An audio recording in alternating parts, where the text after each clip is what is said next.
Okay, the time is now 7 p.m. and I will ask if you can please join me in a salute to the flag. Allegiance to the flag of the United States of America and to the republic for which it stands, one nation, under God, indivisible, with liberty and justice for all.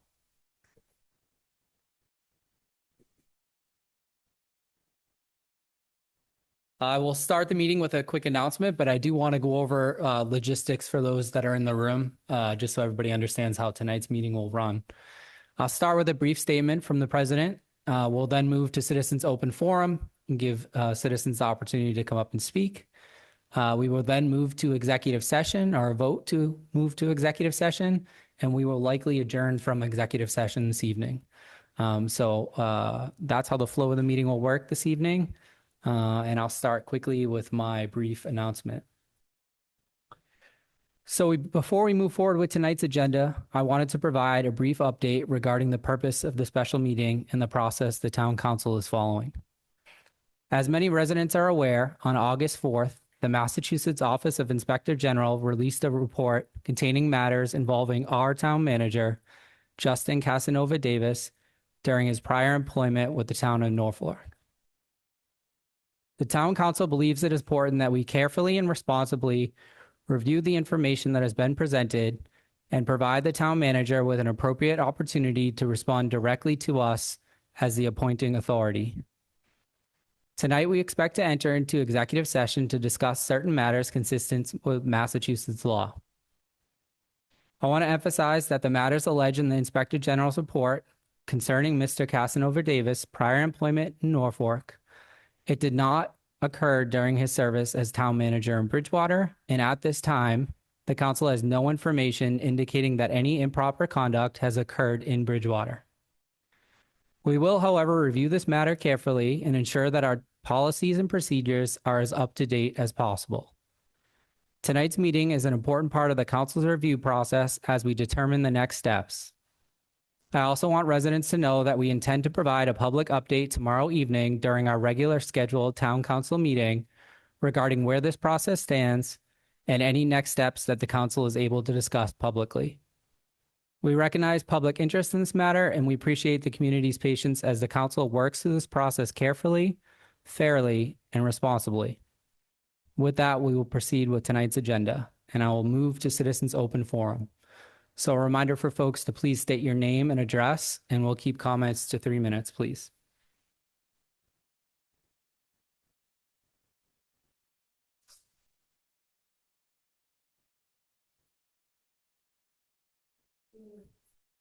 Ms. Hanson, just one moment. Sorry, just for folks in the crowd, we are recording with this camera here to my left. So that's the only camera available. So the setup may seem a little bit awkward, but if folks would like to adjust a little bit where you're at, just so folks are aware, that's the camera that's recording. So am I okay? You're okay where you're at, yeah. Is it a good side view? Janet Hanson, Pleasant Street. You answered a couple of my questions on what you're going to discuss tonight, but I'm going to just read what I wrote. While I don't necessarily know exactly what the town council will be addressing tonight in the executive session, which I now know, I just want to implore you to all investigate carefully to be sure all facts are accurate and in place before any decisions are reached. I don't want it to be based on emotions. So easy to sometimes make decisions based on emotions without actually looking at the facts. This is the only way to be sure things are done right. Thorough investigation so there won't be any questions after, no matter what the outcome is. This includes opinions from non-residents. While it's okay for non-residents to have thoughts, suggestions, and opinions, it is ultimately the residents of Bridgewater that will be affected, and their thoughts, suggestions, opinions are the only ones that matter. But decisions can't be based on emotions. It has to be done correctly with thorough investigations and research, etc., before any decisions. So there can't be any question, again, no matter what the outcome, for everybody concerned. The town charter and code and contracts need to be included. These things are the most important things to make sound decisions that won't be questioned later. Thank you.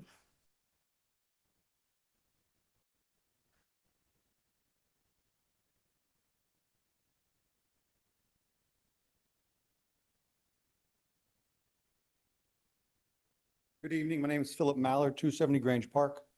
I want to begin with the facts, which are the findings of the Massachusetts Office of Inspector General. The OIG's recent investigation of Norfolk identifies a series of specific failures by our town manager at in his prior position. He failed to properly supervise the DPW director, who reported directly to him, failed to take corrective action after town employees brought improper expenditures to his attention, failed to ensure that the DPW director complied with Massachusetts procurement laws and requirements, failed to establish and enforce adequate procurement controls, failed to prevent large unauthorized purchases with taxpayer money, failed to prevent town employees and town equipment from being used for private purposes, failed to prevent improper charges to the Water Enterprise Fund, failed to properly oversee timekeeping, and failed to properly account for his own vacation and sick time. That's just the most recent OIG investigation. The earlier Sharon Avenue letter identified additional procurement failures, restricting competition, accepting a proposal 8 days late, despite express prohibitions against such proposals, and changing a material requirement after the proposal had been received. That's not one mistake on a bad day or an oversight. That's a pattern of failures involving oversight, procurement, supervision, financial controls, public assets, and accountability. And who is responsible for every single one of these failures? The town administrator, the chief executive. The DPW director reported directly to him and no one else. The OIG found a failure to supervise and failure to take any action when this misconduct was brought to his attention. And then we have his own timekeeping. The OIG examined 9 international trips and found that he was outside the country for at least 21 work days, 210 work hours, while reporting only a portion of that time as vacation. He used sick time. He used an unverifiable other time category. And the OIG determined that thousands of dollars in vacation compensation he received when he left Norfolk was not properly earned. So I ask this council a very, very simple question. If we cannot rely on our town manager to accurately enter something as routine as his own sick time, why should we rely upon him to oversee $74 million of our taxpayer money? That's not a trivial question. A town manager is supposed to establish and set the culture of this town government. He's supposed to ensure scrupulous compliance with the law from those working beneath him and model those standards to every single person employed here. The OIG report demonstrates repeated failures in all those areas. And there's another specific lesson each and every one of you should listen to. The OIG found that the Norfolk Select Board failed to provide any, let alone adequate oversight of Mr. Casanova Davis when he was in their town. That should sound an alarm in this room to every single one of you, because Bridgewater's town council has the exact same obligations Norfolk's did. You cannot say he's a professional, let him handle it. That is precisely why elected officials are elected, to provide oversight, ask questions, exercise independent judgment. If a school bus driver had 2 documented reports of their failure to comply with simple traffic safety laws, you wouldn't tell the parents, he's experienced, let's just trust him. You would replace the driver. And Bridgewater's taxpayers have to continue to entrust $74 million a year to an executive whose prior administration has now been subject to multiple OIG findings involving hundreds of thousands of dollars of failures in procurement, supervision, financial controls, timekeeping, and public resources. The question is whether the cumulative record in these 2 reports and our own experience thus far demonstrates the judgment, accountability, and leadership that Bridgewater should require from its chief executive going forward. I believe the answer is no, and I believe the council should reach the same conclusion. The OIG has done its job. Now this council needs to do its job. Hold the town manager accountable. Either terminate him today, or if you're not comfortable doing that, suspend him without pay and investigate the facts and practices that he did there and see if they're occurring here independently through your own interviews and fact-finding and record-keeping and gathering. If so, if any of these practices persist and exist in this town, the answer is clear, and there's no question as to what must be done. Thank you.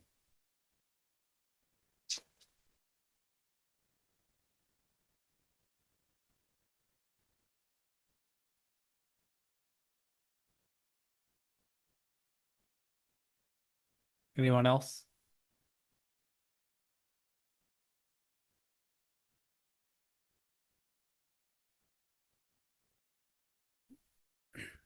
Good evening. I'll give it a shot, but I don't live in town, so I think there's like a procedure to allow someone to speak. Yeah, would you state your name? Oh, my name's Kevin Carey. And then I will take a motion from the council if they would like. What? It would Where be a are you from, motion to Kevin? approve. Oh, sorry. I live on Benson Street in Rock Village in Middleborough 02346.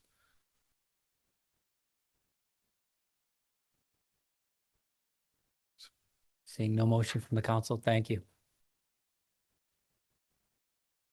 Would anyone else like to speak?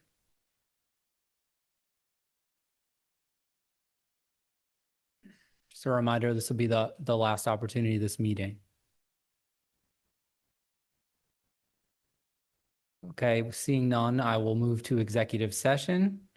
So I will state the reason for executive session, and then we'll take a roll call vote to enter executive session. So this evening, pursuant to MGL Chapter 30A, Section 21A1, to discuss the reputation, character, physical condition, or mental health, rather than professional competence of an individual, or to discuss the discipline or dismissal of, or complaints or charges brought against a public officer, employee, staff member, or individual. Do I have a motion for executive session?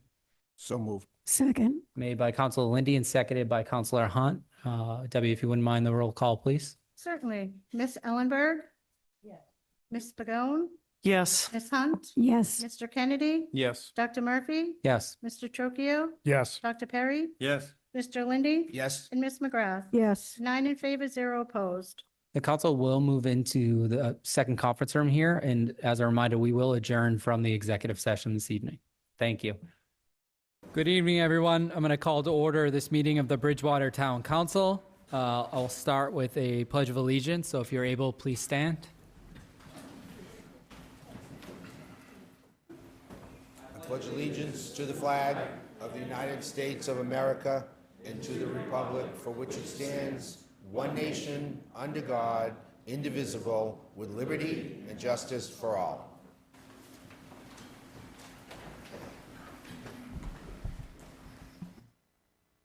Please note, I have quite a few condolences this evening, and so I want to take the time to go through these respectively.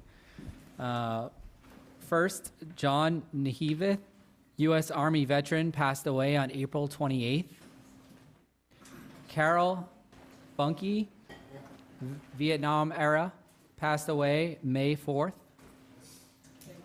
Robert Wallace, U.S. Air Force, Korean era, passed away May 19th. David Carlson, U.S. Air Force, Vietnam era, passed away June 16th. Mark Rowanane, U.S. Air Force, Vietnam era, passed away June 19th. William Weiler, U.S. Army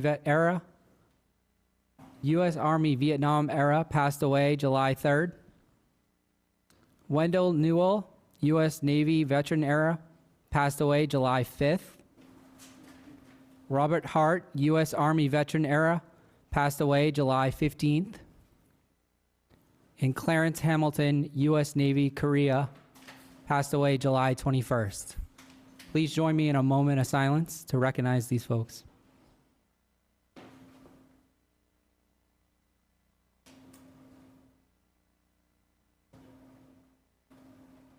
Thank you. Moving on to the next item on the agenda, approval of previous meeting minutes.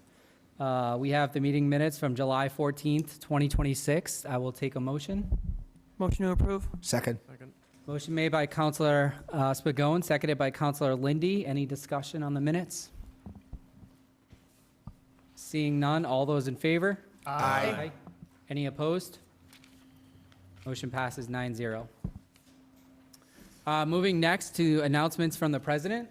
I do have an update as promised last evening. And so I will read the quick update into the record.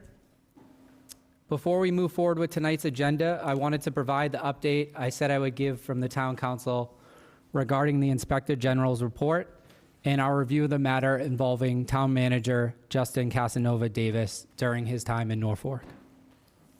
The council met in executive session last night to discuss the report and to provide Mr. Casanova Davis with an opportunity to address the council directly. Following that discussion, the council voted to retain outside legal counsel to advise us as we continue our review. Town Council of Bridgewater has recused himself from this matter because of a potential conflict of interest, as he represents both the town and advises the town manager in his official capacity. The council's vote to retain outside legal counsel is the only action the council has taken regarding this matter. No other decision has been made.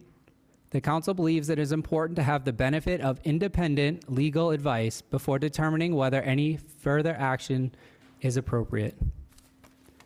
Our next step is to retain the outside counsel and carefully review the matter with that counsel. We understand the public's interest in this matter and the desire for answers. At the same time, we have a responsibility to follow an appropriate process and to make decisions based on careful and thorough review of the facts. We intend to move forward with that process promptly and will provide additional information when we are able to do so. Thank you. Next, I will move to proclamations. We have none this evening, so I will move to citizen open forum. A reminder, due to Massachusetts open meeting law requirements, discussions will not take place during public comment periods. Anyone may comment at this time for up to 3 minutes, and I would ask that you please state your name and address for the record.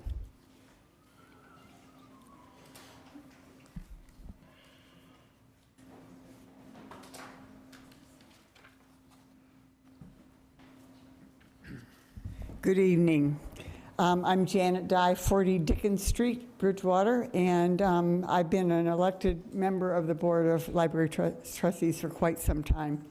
I just want to say that last evening, many citizens in Bridgewater came and stood out and made their wishes known about how important the library is to Bridgewater. And I thank the citizens who came. There were all kinds of people. It just brought warmth to my spirit because I think so highly of our library, and I don't want to see it be less than it is now.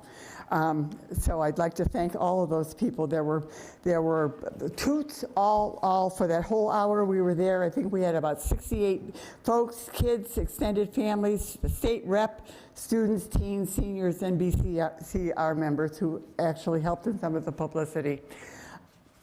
They had signs in front of the library and the academy building, and horns tooted the whole hour as they went by, seeing people supporting their library and wanting it to continue as it is. As with any agreement, we must follow the rules of state aid in order to get our funding.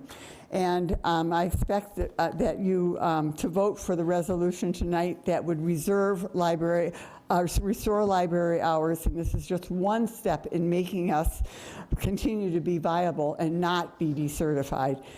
We were decertified several years ago. It's devastating because it means that we don't have services from other libraries, and that would be a huge downer for this community. We're reminded that certification is vital to participating in the state interlibrary loan system. So I'm hoping that the library will come soon to a full funding so that we don't lose these services. And I also want to remind people that if you look at the whole budget, and I know it's big, the library is only less than 1% of the budget in Bridgewater, and it services every single citizen in Bridgewater. So, thank you. Thank you.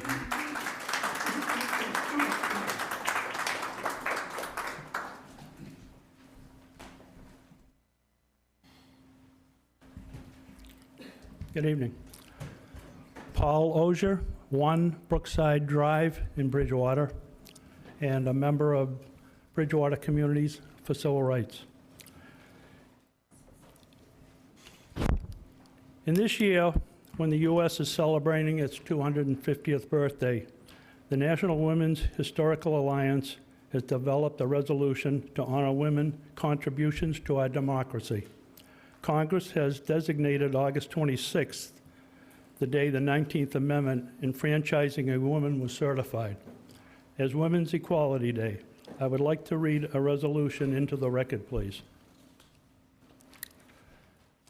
Whereas, as the nation is celebrating America's 250th anniversary, and whereas women's history is recognized as essential for understanding the courageous complexity of our nation, and whereas knowing women's stories provide essential role models for everyone, whereas role models are generally needed to face the extraordinary changes and unrelentless challenges of the 21st century. And whereas learning about women's tenacity, courage, and creativity throughout the centuries is a tremendous source of strength. Whereas women in the United States have continuously worked to gain full rights and responsibilities, public or private, legal or institutionalized, as citizens of the United States. Women in every state and every culture and religious group work to expand democracy by securing the right to vote for women. Congress has designated August 26th, the date the 19th Amendment enfranchising women was certified, as Women's Equality Day.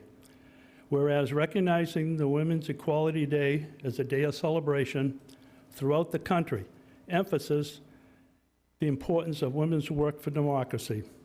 Therefore, be it resolved that in the name, in this case, Bridgewater Community for Civil Rights, will, in conjunction with the celebration of the nation's 250th birthday, commemorate the Women's Equality Day, October 26th, as a national day celebrating the importance of the women's suffrage movement and women's work to secure and expand the equal rights today. We, as an organization, will honor them with a standout on August 22nd at 10 a.m. in the morning. Thank you very much.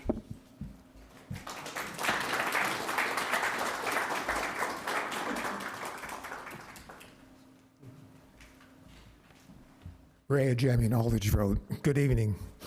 I suspect many of you, just like me, weren't aware of August 26th being Women's Equality Day. It's an important event for a variety of reasons. I just want to touch on this.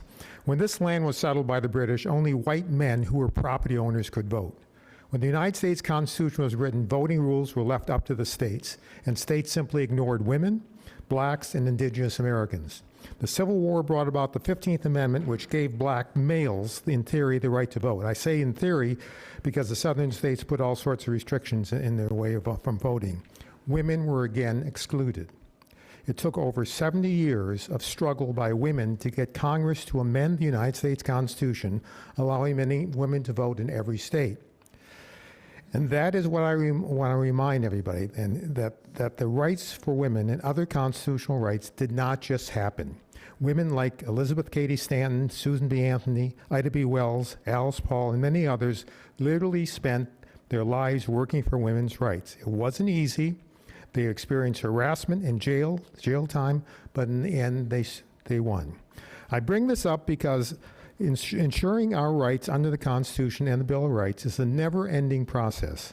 In particular now, where there seems to be an effort by Washington to push back on our basic rights, an example being the SAFE Act, which in theory is to protect our election process, but in reality, it could diminish the right of women to vote.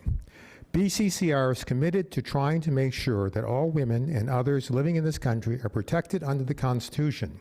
And we hope that in our little town of Bridgewater, you as our council feel the same way. I end with a quote from Susan B. Anthony. It was we the people, not we the white male citizens, not yet we the male citizens, but we the whole people who formed the Union. And we formed it not to give the blessings of liberty, but to secure them, and not to have half of ourselves and half of our prosperity, but to the whole people, women as well as men. Thank you.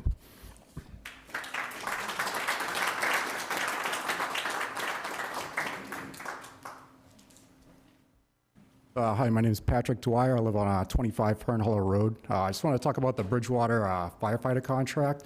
It's my understanding they were recently were in contract negotiations. They went through arbitration, went through all the proper channels, and were given an award. It seems like the town has not honored that award. I would urge the town, you got to honor the contract. I mean, they went through the proper channels. They did what they were supposed to. These guys deserve the raise that they were given. And it's not like they were given some outlandish huge raise. They got a moderate raise, cost of living, barely cost of living, I would say, from what I've understood. So I would urge the town to go ahead and ratify that contract and honor that, the ruling that was given. I mean, it's going to be tough to hire new candidates if word gets out that the town doesn't want to pay the people they have or honor these contracts. It's tough to find people out there. I work in the service myself, and I've worked with these guys. They do a great job, and I think they should be paid what they deserve and what they're owed. Thank you.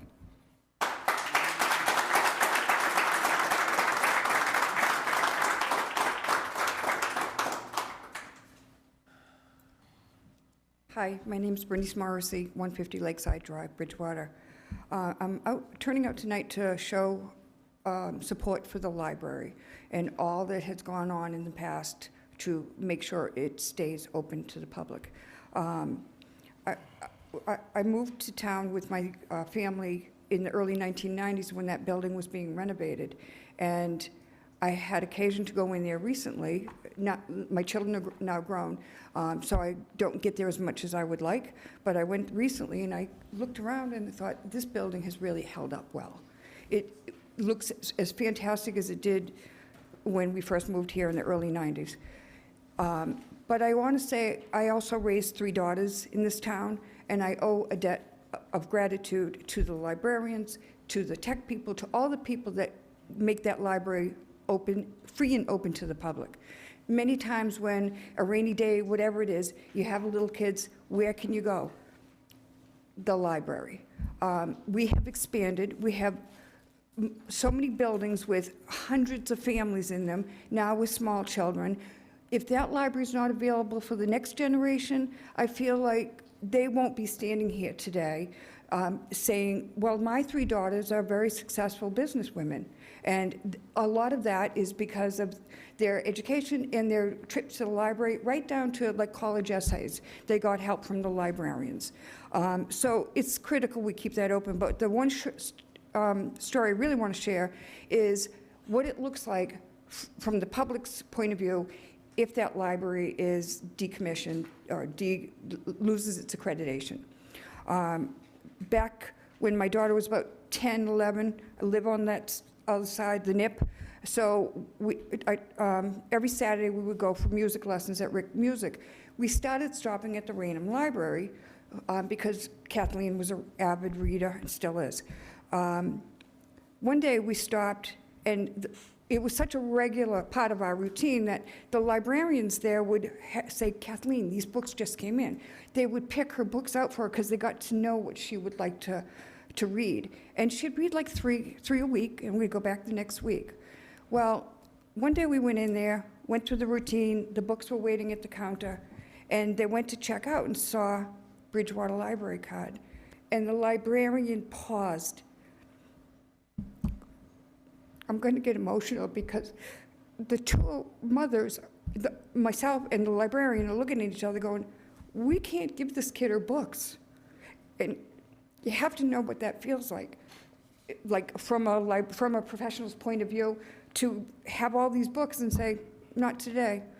Well, by the time I got back to my house, my phone rang, and of course my daughter and I are saying that's really sad, but you know, we can go buy books, we can do something. Well, the phone rang and it was the librarian saying, come back, I'm gonna let you take the books. And I told her that was okay, but just from a human and from a parental point of view, it's really important that we don't shutter those doors.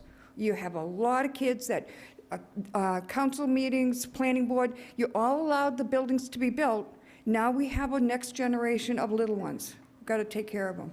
Thank you.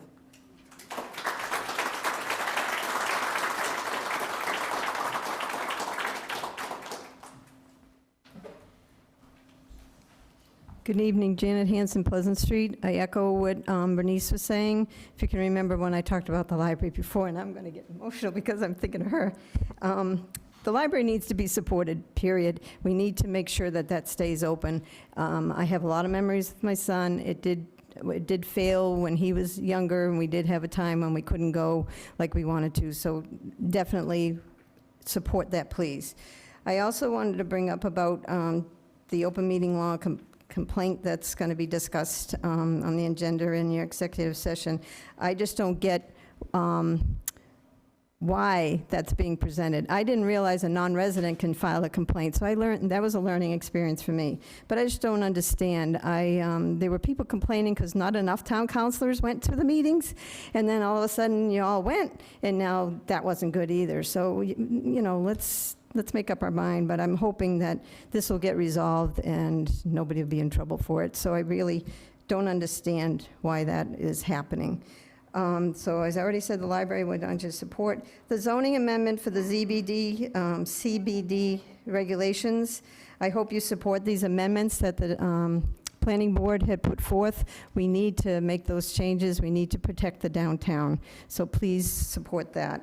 Ordinance D FY 26016.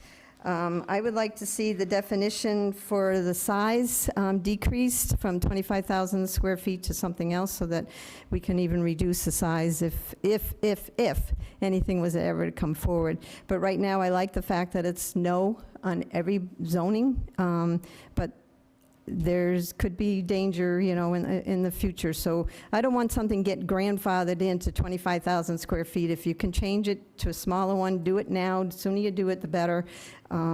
But we don't need that in our town. There's a lot of towns that don't want it. I don't know where you got the numbers from. I think you were basing it on Mansfield, and I don't know if they're the best ones or not. I didn't do my own research. But Lowell is having issues right now because they allowed it in a residential area, and they want to expand. And the residents are complaining because there's been a lot of issues, so they froze it. They can't do anything until everything's resolved. So it's not going well in a lot of communities. We don't need them. So I support no on every zoning. So please look at the definitions carefully. Finally, Order FY 27014, establishing financial feasibility study for pre-K through grade 8, taking it out of the BR system. I'm for it. I remember when I moved in at 78, they were not part of the BR regional district. It was just the high school. I'm not sure why or when it was changed, but I think they were thinking that it's good to have continuity of education in the elementary schools, but I feel that we need to go back to just having in charge of our own elementary schools. I know you're going to be looking at the financial end of it, and if the state's going to penalize you for doing that, but I'm like to have that as serious, and I know you'll probably send it off, and I heard my timer, but and I'm in support of the CBC restoration of the hand pump and the photographs and save the save program. And the water impact study, there was a lot to digest in that, and I don't understand it all, so I'm looking forward to the discussion to see, you know, the best end of that. So sorry it's so rushed, but those 3 minutes go really fast. Thank you.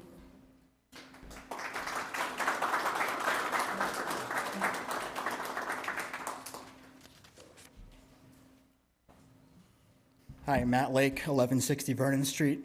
I've been a town resident for 20 years. I understand the town's financial situations, but I'm here to ask that you honor the firefighters' arbitration agreement and fund the firefighters' contract. I believe not doing so would be short-sighted. One thing we don't want to turn into is a revolving door fire department of new hires who come in, get certified, accredited, and move on to better paying departments.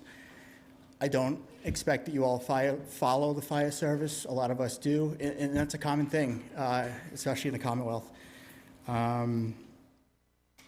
We don't want a bargain shop for public safety. We want the best in town. We want the best fire department we can have. I urge you to fund the contract, uphold the arbitration agreement. I just don't believe that stubbornness and pride is the way to do business. Thank you for your time.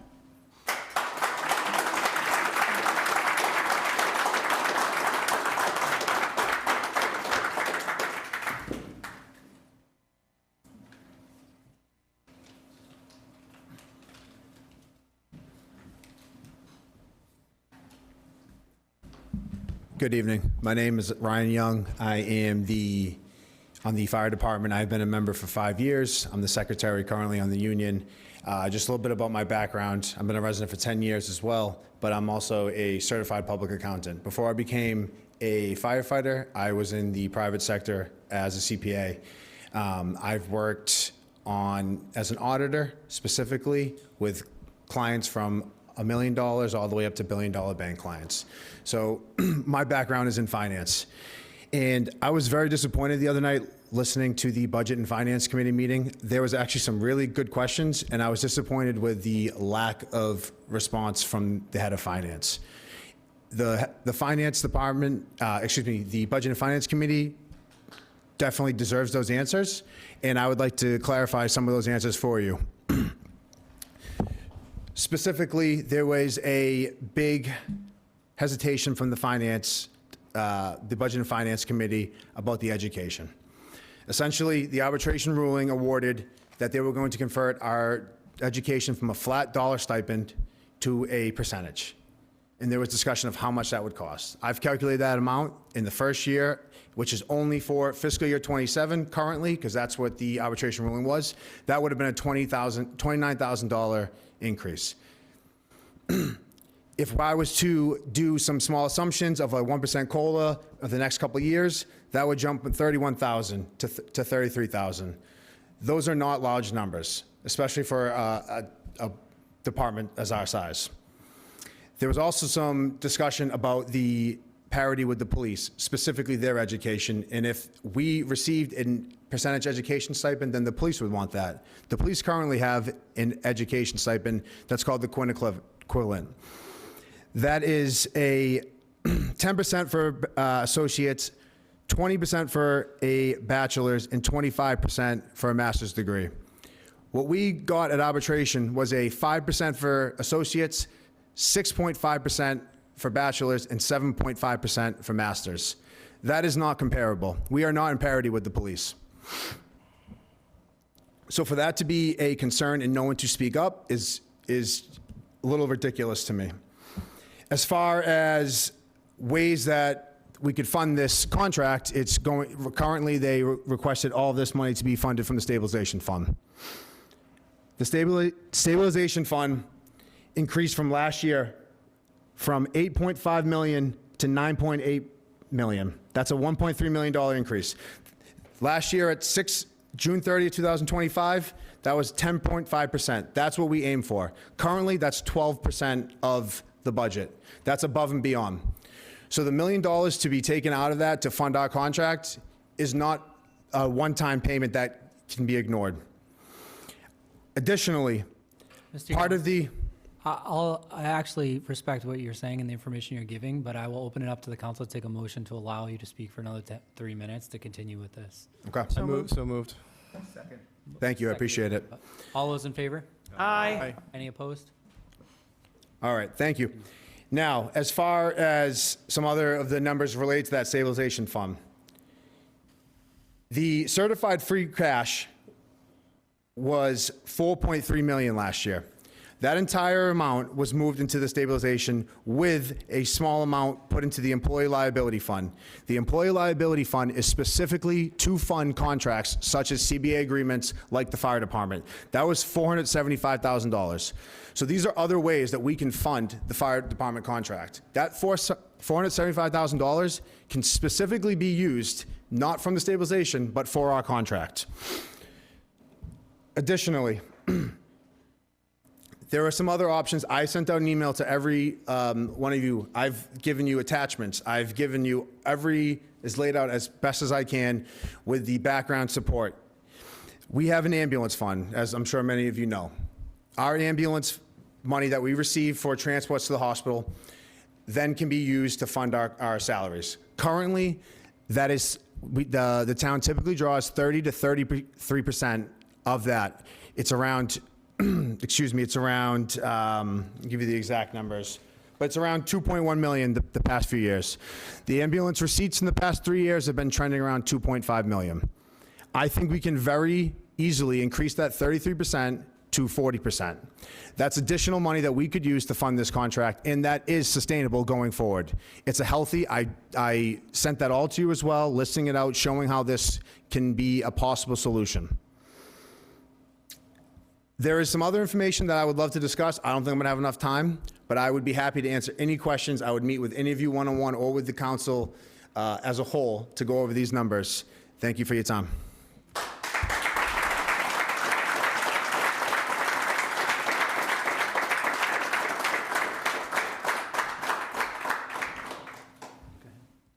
Thank you, Council President. Thank you, members of the council. State Senator Bill Driscoll here with Representative Gallagher, and just wanted to add my voice to those urging you to ratify the contract. I think as many as you know, hopefully all of you know, that This went through the Joint Labor Management Committee process, which is a state process that's available to our labor unions like fire as they go into contract negotiations with municipalities. We ask our first responders, our firefighters, to do immense pressure-driven work every day. They've been doing this for 700 days without a new current contract. So I wanted to urge you to ratify that tonight. I had some questions as well. I did my homework, as I'm sure you all have, watched the Finance Committee hearing presentation, talked with the local 2611 finance team. They put my questions to rest. I know there was questions around the education step-ups and whether or not, when someone earned a new degree, if that would be an additional 5 or 7% every single year. And it's my understanding it won't be. It's a one-time step-up, then that's baked into their base pay going forward. So, Representative Gallagher. Thank you. Thank you, Senator Driscoll. Dennis Gallagher, State Representative, 160 South Drive here in Bridgewater. And I come before you tonight to encourage you to support the arbitrator's award for our Bridgewater Firefighters contract. These negotiations have been going on since October of 2023. 3 town managers have been involved in these negotiations, or 2 town managers and 1 acting town manager.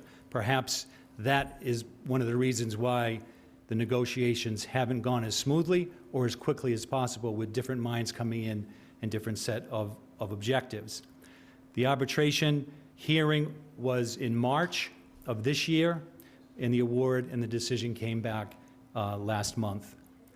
I too had the opportunity to watch the Budget and Finance Committee meeting, and I do respect the questions that were asked and the diligence that the committee put in asking the questions. But I do put before you something that we need to keep in mind, and there's been a lot of discussion of going back to the former form of government. When things were put before the town meeting, particularly when it came to money, it was always subject to appropriation. And everyone always questioned it. What does that really mean? Well, you have to vote to appropriate the money. And it's really sort of a formality.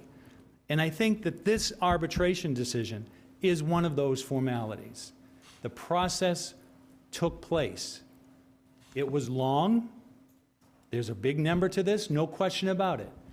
But future contracts, negotiations, hopefully won't take this long, and there won't be 3 different town managers involved with this. But I do think the process took place, the process happened. The town was not able to resolve it with the firefighters, so they opted to go to arbitration. And the award that the arbitrator gave is really more so in favor of the town, based on what the firemen asked and what the town was offering. And if you look at the decision, it was more inclined to what the town was offering. So I encourage you and I ask you to support Order FY 27011 when it comes before you later in this meeting. Thank you.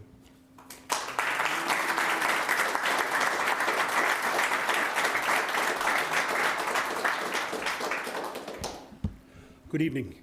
My name is Jimmy Reedy.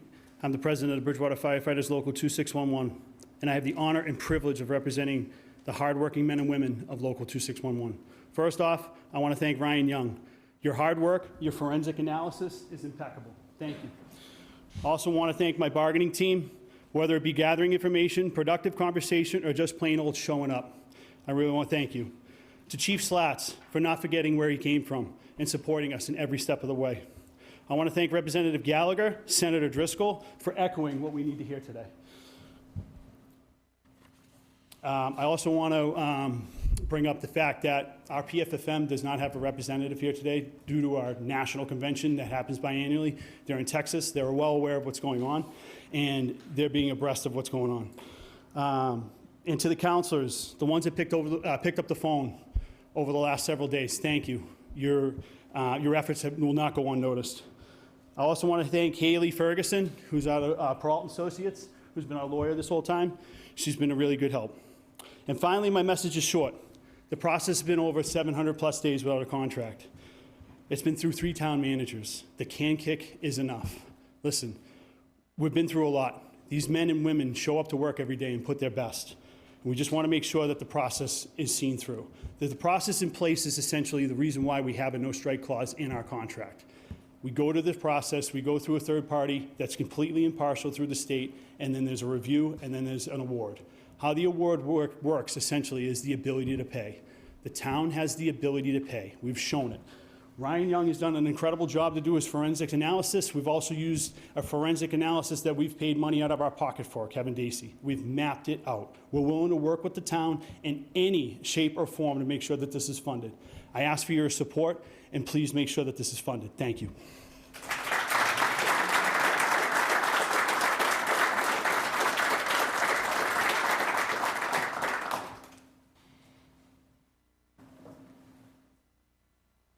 Good evening. Matthew Gerritsen, 941 Plymouth Street, Bridgewater.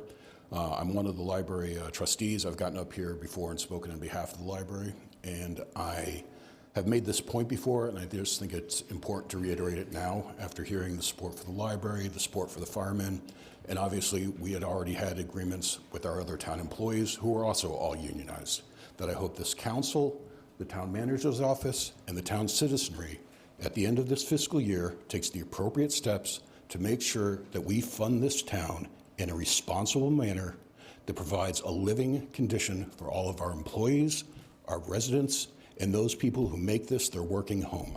Thank you.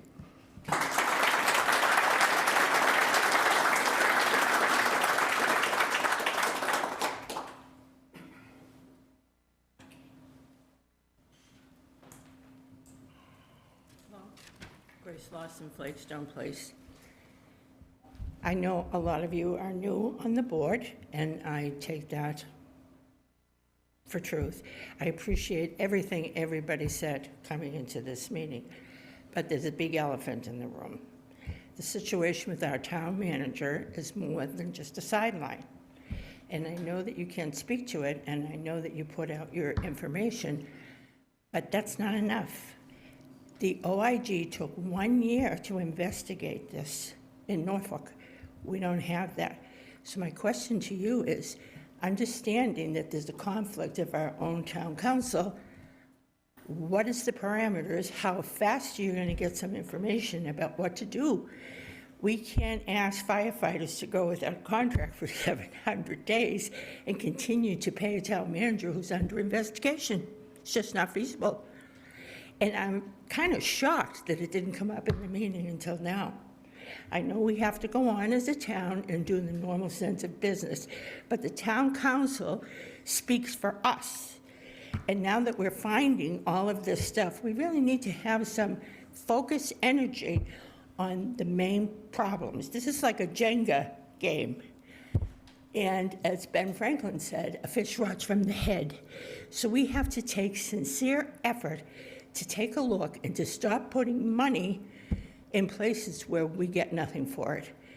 And I appreciate the time, and I hope that you understand.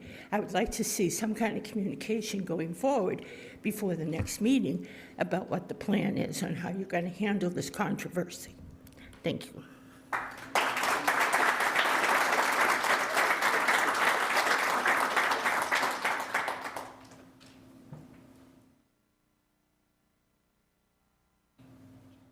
Last call for any further public comment.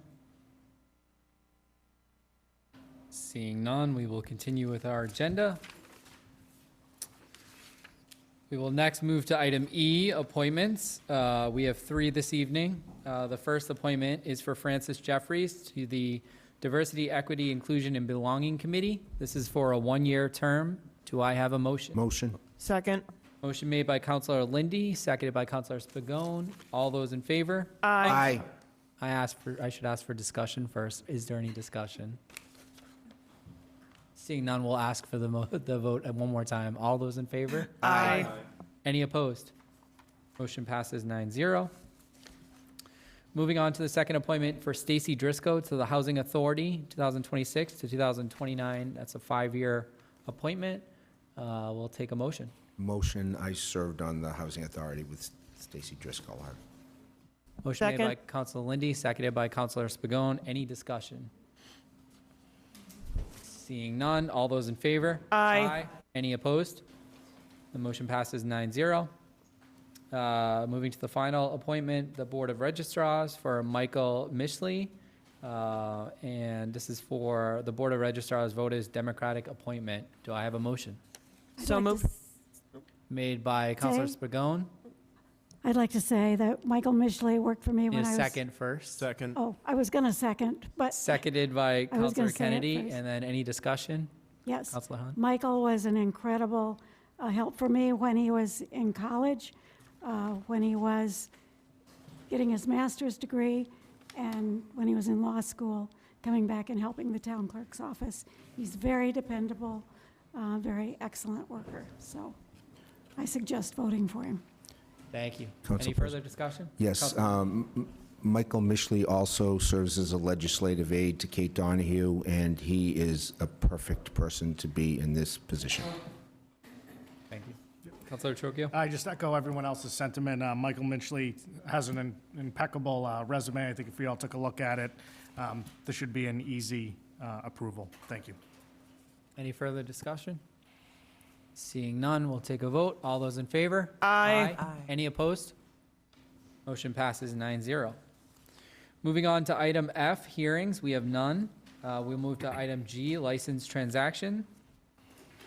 The first transaction this evening is petition P 2027-003, granting of the charge of category for Kodak LLC, 233 Broad Street, which is located inside Roach Brothers.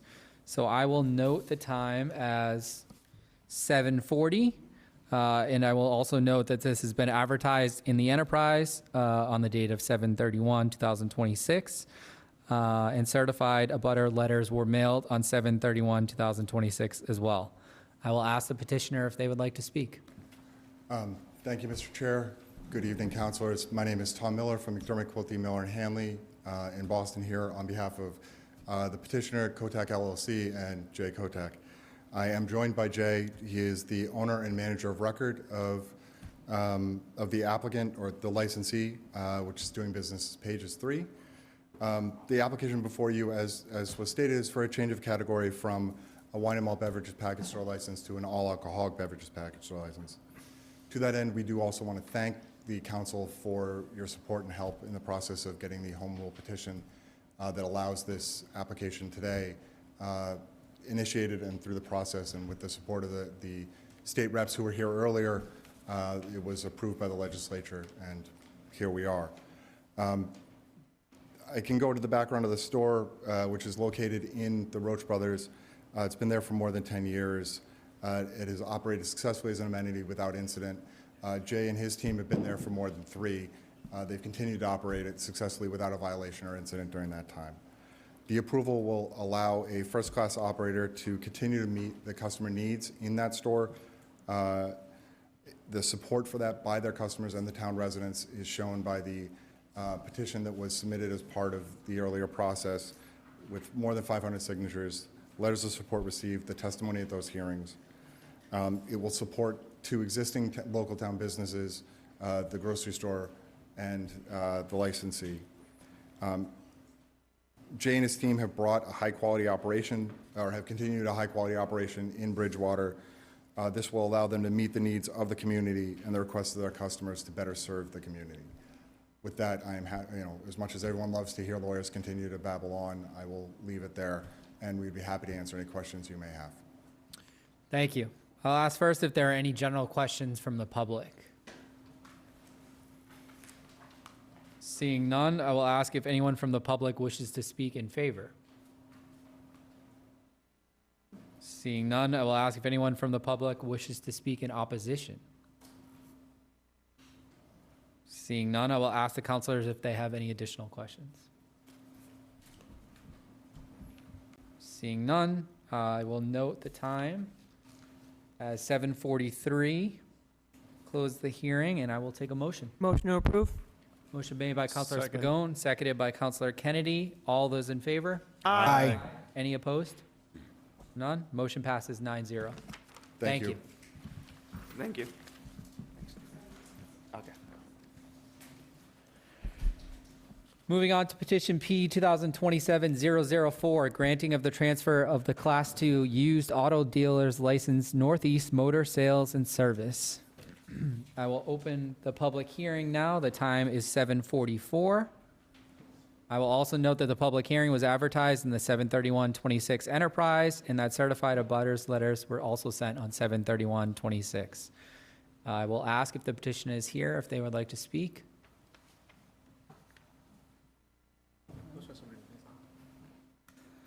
Thank you very much. We're here to transfer a license from Freddie Ariola to her mom, who is Rosa Alvarez. Thank you very much. I will ask if there are any general questions from the public. Seeing none, I will ask if there are anybody from the public that would wish to speak in favor.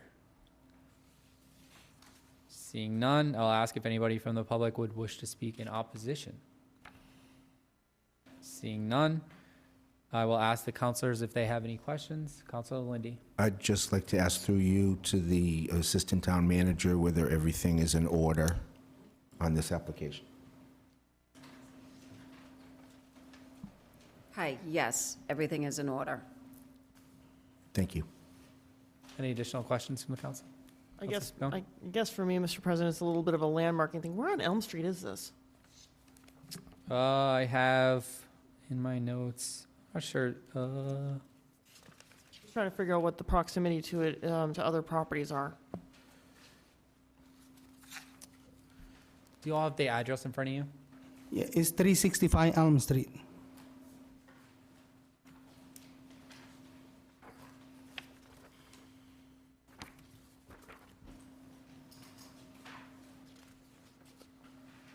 Councilor Spigon, that's on page 2 of the petition. Just want to make sure. Any additional questions from the council? Okay, I will note the time is 7:46, and I will close the hearing, and I will take a motion. Motion to approve? Second. Motion made by Councilor Spigon, seconded by Councilor Lindy. All those in favor? Aye. Any opposed? Seeing none, the motion passes 9-0. Thank you. Thank you. Okay, final petition of the evening, petition P 2027-005, a request to amend the common vehicular license hours. This is for Smith Beverage, operating as Tropical Smoothie. And we'll note the time. Right. I will ask if there are any comments. Good evening, everyone. My name is Nauka Barod, and I'm here on behalf of Tropical Smoothie Cafe at 3 Broad Street in Bridgewater. And thank you for giving me the opportunity to speak this evening. So we are requesting an adjustment of our current hours from 7 a.m. to midnight to 6 a.m. to 1 a.m. This request is primarily based on feedback and demand from the community, and we believe that the additional morning and evening hours would allow us better serve our customers while continuing to operate responsibly and respectfully within the town. We have also met with the police chief, discussed the proposed hours and our operating plan as well, and they are comfortable with the request. And we are very happy to be the part of the Bridgewater community and appreciate your consideration, and I'll be happy to answer any of the questions. Thank you. Council, I'll first take a motion, and then we can open it for discussion. Motion to approve? Motion made by Councilor Spigon, Second. seconded by Councilor Hunt. Is there any discussion? Councilor McGrath. Thank you, Mr. President. On the recommendations, it says the police department is a trial period with the following conditions, but I don't, how long is the trial period is? It would be up to the police chief? Yeah, would you like? I'll ask the town, assistant town manager if the police chief could speak. Hi, Chief, can you come up, please? Thank you.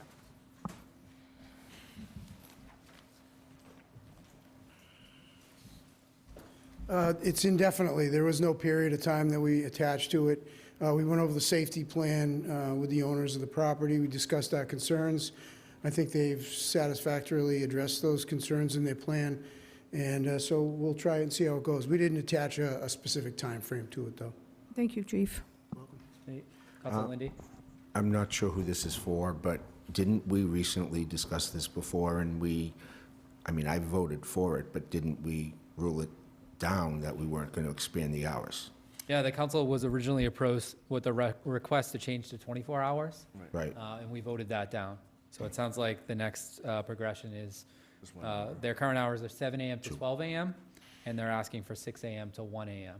So that's what's before us. Mr. President. Councilor Kenny. Thank you. I'm going to support this. I supported it as well last time, and I know many councilors were concerned because there were concerns brought up respectfully by the police chief, and I'm happy to see that the business worked with the police chief to come to an agreement that I feel like is something that would work for the town itself and work for the police department. So that was the change, was this isn't 24 hours, but it sounds like they've agreed as to an expansion for a trial period to make sure that there isn't an increase in the concerns the police had. Just one more, but there isn't a trial period, correct? I just want to clarify that for the record. My I believe understanding the in- chief just said it's indefinite. Right. There's So no there's- time frame on the trial period.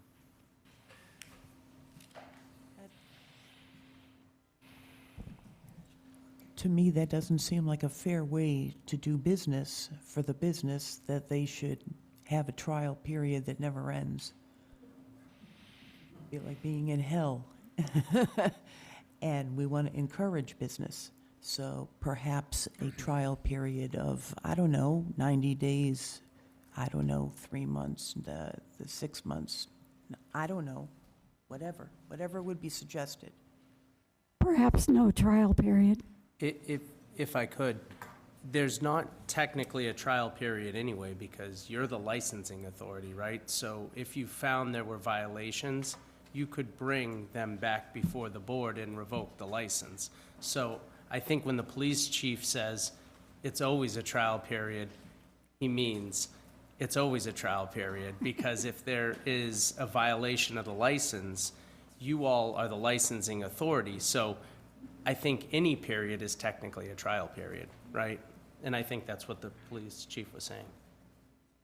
Yeah, give them an opportunity. How we viewed it as the business owner, we want to see businesses succeed in this community. We need more of it.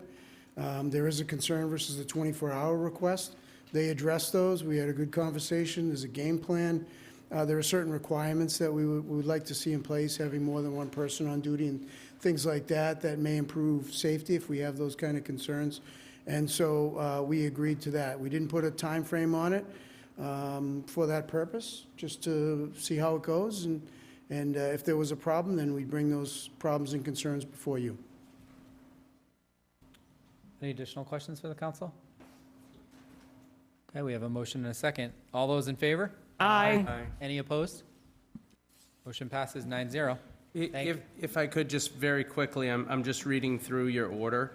At the end of the order, it says, subject to the conditions, there will be 2 staff persons operating cafe at all times and 2 takeout service only, no seating. I'm just thinking, for your sake and the licensee's sake, you may want to specify that takeout service only. Does that mean for the whole time they're open, or does that mean for certain hours of operation? You just may want to clarify that. If that's what you're actually voting on, you just probably want to be a little more specific about what that means, that's all. Is that something that was discussed with the police chief? Sorry. Steps in. Yeah. Yeah, so our recommendation would be, they already have the operating hours from 7 to midnight. We think the additional time frame that we're giving them should be for takeout only. As you know, we have other takeout, a few businesses in town that are takeout only. So I'd recommend it's only for those hours of their expansion. So from that midnight to 1 a.m. And I think that's probably appropriate under the circumstances. I'm sorry, I didn't clarify that with them, but I think that's fair. I will make a motion to amend that last piece of this licensing, police department trial period, which we're no longer calling a trial period, and we are. Number 2, service would be for takeout only with no seating from 12 a.m. to 1 a.m. would be the amendment. Second. Seconded by Councilor Lindy. Any discussion on the amendment? Just a point of order, Mr. President, and through you to the council. Do we need to reconsider, because we already voted to approve Yeah, so what I would do, I'd make a motion to reconsider the initial, then make a motion to amend with that amendment, vote the amendment, and then revote it. So start with the motion to reconsider. Move to reconsider. Second. Mr. President, this is out of order. I believe you need to rescind your amendment. I will rescind my amendment. Thank you. Okay, so I'm going to move to reorder, Reconsider the motion. reset. I'll second. Motion made by Counselor Hunt, seconded by Counselor Spagone. All those in favor? Aye. Aye. Any opposed? Seeing none. Thank you, everyone. Okay, Thank so you. I will make an amendment, or make a motion to amend that last line. Service would be for takeout only with no seating from 12 a.m. to 1 a.m. Second. Seconded by Counselor Lindy. All those in favor? Aye. Any opposed? Okay. Now we will go back to the larger transaction one more time, right? And we have a motion and a second for that, so we will take a vote to approve the entire transaction. All those in favor? Aye. Any opposed? None. 9-0. Congratulations. Moving on to next item on the agenda, item H, presentations. We have none. We'll move to item I, town manager report. Our acting town manager is here this evening, and the first item is Merrill's Landing. Hi, good evening. The first report is Maryland's Landing. So this is an update on Maryland's Landing LLC, which is fully permitted as a soil reuse facility by both the state Mass DEP and the towns of Bridgewater and Halifax. The facility straddles the town line between Bridgewater and Halifax. Marilyn McDonald is the chief operating officer and has maintained periodic updates to the town since its inception back in 2013. And the town recognizes Maryland's Landing as a good business for the town. Their current operations involve creating a plateau spanning the two properties between Halifax and Bridgewater to establish a solar array as a post-closure use designed to benefit the two communities. This update is to inform Town Council that Maryland's Landing is now seeking approval from the state to conduct cap repairs called a corrective action at the adjoining closed BFI landfill in Halifax, as recommended by the Mass DEP. No changes to work in Bridgewater are proposed, and no additional approvals from Bridgewater are needed. Halifax Board of Health voted to support the corrective action on the closed BFI Halifax landfill on 6/17/2026, June 17th. This is just giving Bridgewater a heads up as requested by Mass DEP. Thank you. Any additional questions from the council? Councilor Spagone. Yes, Mr. President. I did have some questions I actually received from a resident, and I was hoping that if they can be answered, if we can do that tonight. First off, Maryland's Landing, obviously there's an agreement between us and them and the town of Halifax. There's revenue that we receive from them, correct? Yes. Oh, sorry, yes. Money does come into the general fund. It's not, when it's not appropriated, which it isn't, it closes out to full cash, free cash. So it just comes in and then goes right into free cash. About how much do we receive from them?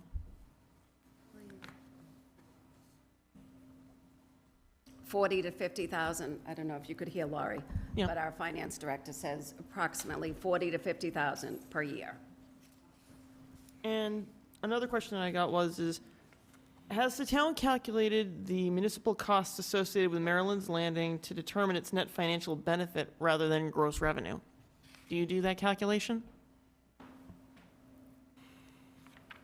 No, but could we get back to you on that? Absolutely. Great.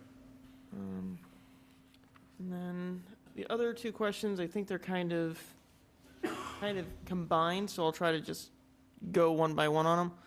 For the agreement or permit that governs payments to the town, what authority does the town have in auditing those underlying records that go along with them? Are there any receipts that come along with that, like a pay stub or an advice or a letter that gives any type of summarization?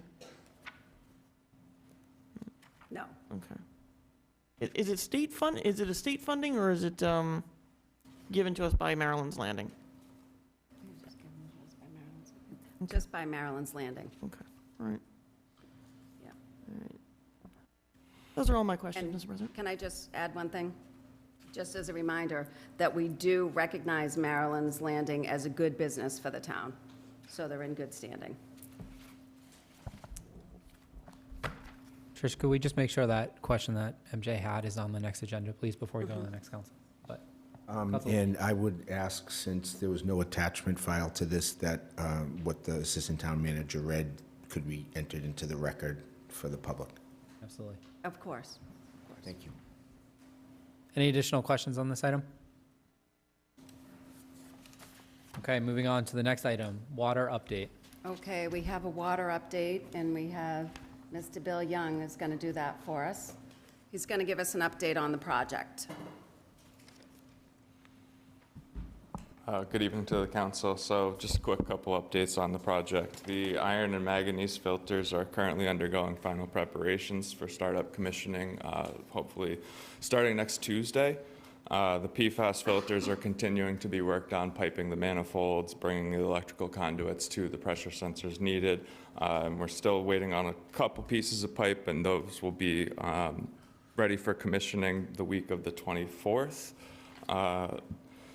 The full system integration, we're looking to be hopefully by the end of the 24th, and I say hopefully is there's a lot of things that go into starting up a water system, just to make sure that we have our parameters in place for our DEP water quality testing, our security measures in place, our cybersecurity measures in place as well. So there's a lot that goes into it. There's a lot of testing. There's fault failures. We go through a bunch of different tests to make it operational and safe for public drinking water, like we do every other facility that we operate. So depending on how all of that goes, by the end of the week of the 24th, we are hopeful to be sending the full system to distribution. And to go off of that, we are continuing to do work on the lagoons. All the sewer manholes and pipe has been installed. We went by there this afternoon, and the liner for the lagoon itself was installed. So we are making steady progress on that as well. And that's kind of all I have for an update at this moment. Councilor Spigon? Yeah, thank you, Mr. President. Bill, thank you for coming in tonight. I did have a few questions regarding all of the 10A, 10B stuff. I remember distinctly asking a question a while back about how much the materials are going to cost. Like, for example, the green sand that's going to be used to filter. How much is that going to cost in a general long term? That's something that we still have to determine once we start actually sending water into the system and how it's backwashing, what our pressures are and everything. That's also part of what the startup commissioning procedure is for both of those systems. And for the lagoon, you said the liner's already been installed. What's the overall size of that lagoon again? 242 feet, I believe, by 74 feet, if I'm not mistaken. It's pretty close to that. I shouldn't have given you specific numbers, but that's what I'm remembering off the top of my head. No problem. My other question is regarding the vessels themselves. Obviously, you're getting close to getting them commissioned and online. Is there any fundamental change to the hardware systems that are going to be managing those, turning them on, turning them off, or anything that has to change in the software? So that's part of what the SCADA integration is right now, is we have each system comes with its own panel, and that's a manufacturer thing. So what we do is we have our SCADA integrator coordinate with their SCADA integrators to make a new program so we can actually talk to the system from our old system, and that's part of what the work that we're doing right now is. About how long do you think that's going to probably take? I assume, obviously, this has been going on for months now. Okay, this is a part of why we're being so stringent with where we are at now. Is this is something that is obviously developed over 3-4 years when you're bringing a new system online. Okay.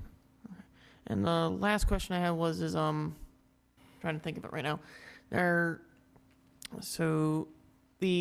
Getting back to some of the filtration material, so all three vessels, are they going to use green sand, or is there another type of material they have to put in? There's 6 vessels on the site. There's three iron and manganese vessels that are used with green sand, plus there's an anthracite layer, and there's gravel in that one. On the other side, it's called granulated active carbon for 2 of the filters, and the last filter will be a polish called Fluorosorb. And that was the main, to make sure the PFAS is removed. Okay.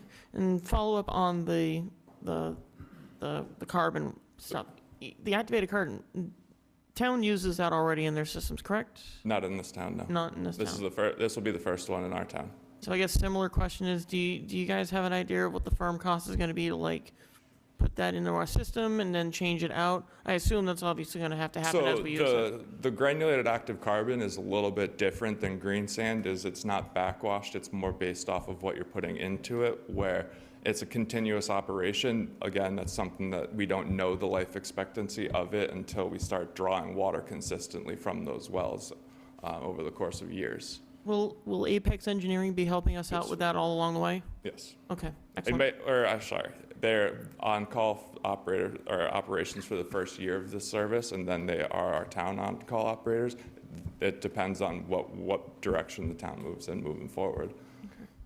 And the last question I just have, just generally, have you found things have been going along rather well, or have there been any types of issues that you think could be a concern when we're trying to get everything online? There's no potential situations that could cause us to delay it any way, right? Not off the top of my head, no. It's just waiting on those simple parts that we have outsourced already, and we are working with the manufacturers to get them here within the next week. So from what my understanding is of where the job site is at, we should be ready, and that's part of what we're doing this week, is trying to do our due diligence to prepare and think of the things that could go wrong before they go wrong. And that's And then the last part, once everything's online and functioning, how long will it take for the water to start filtering down the levels of PFAS, iron, and manganese?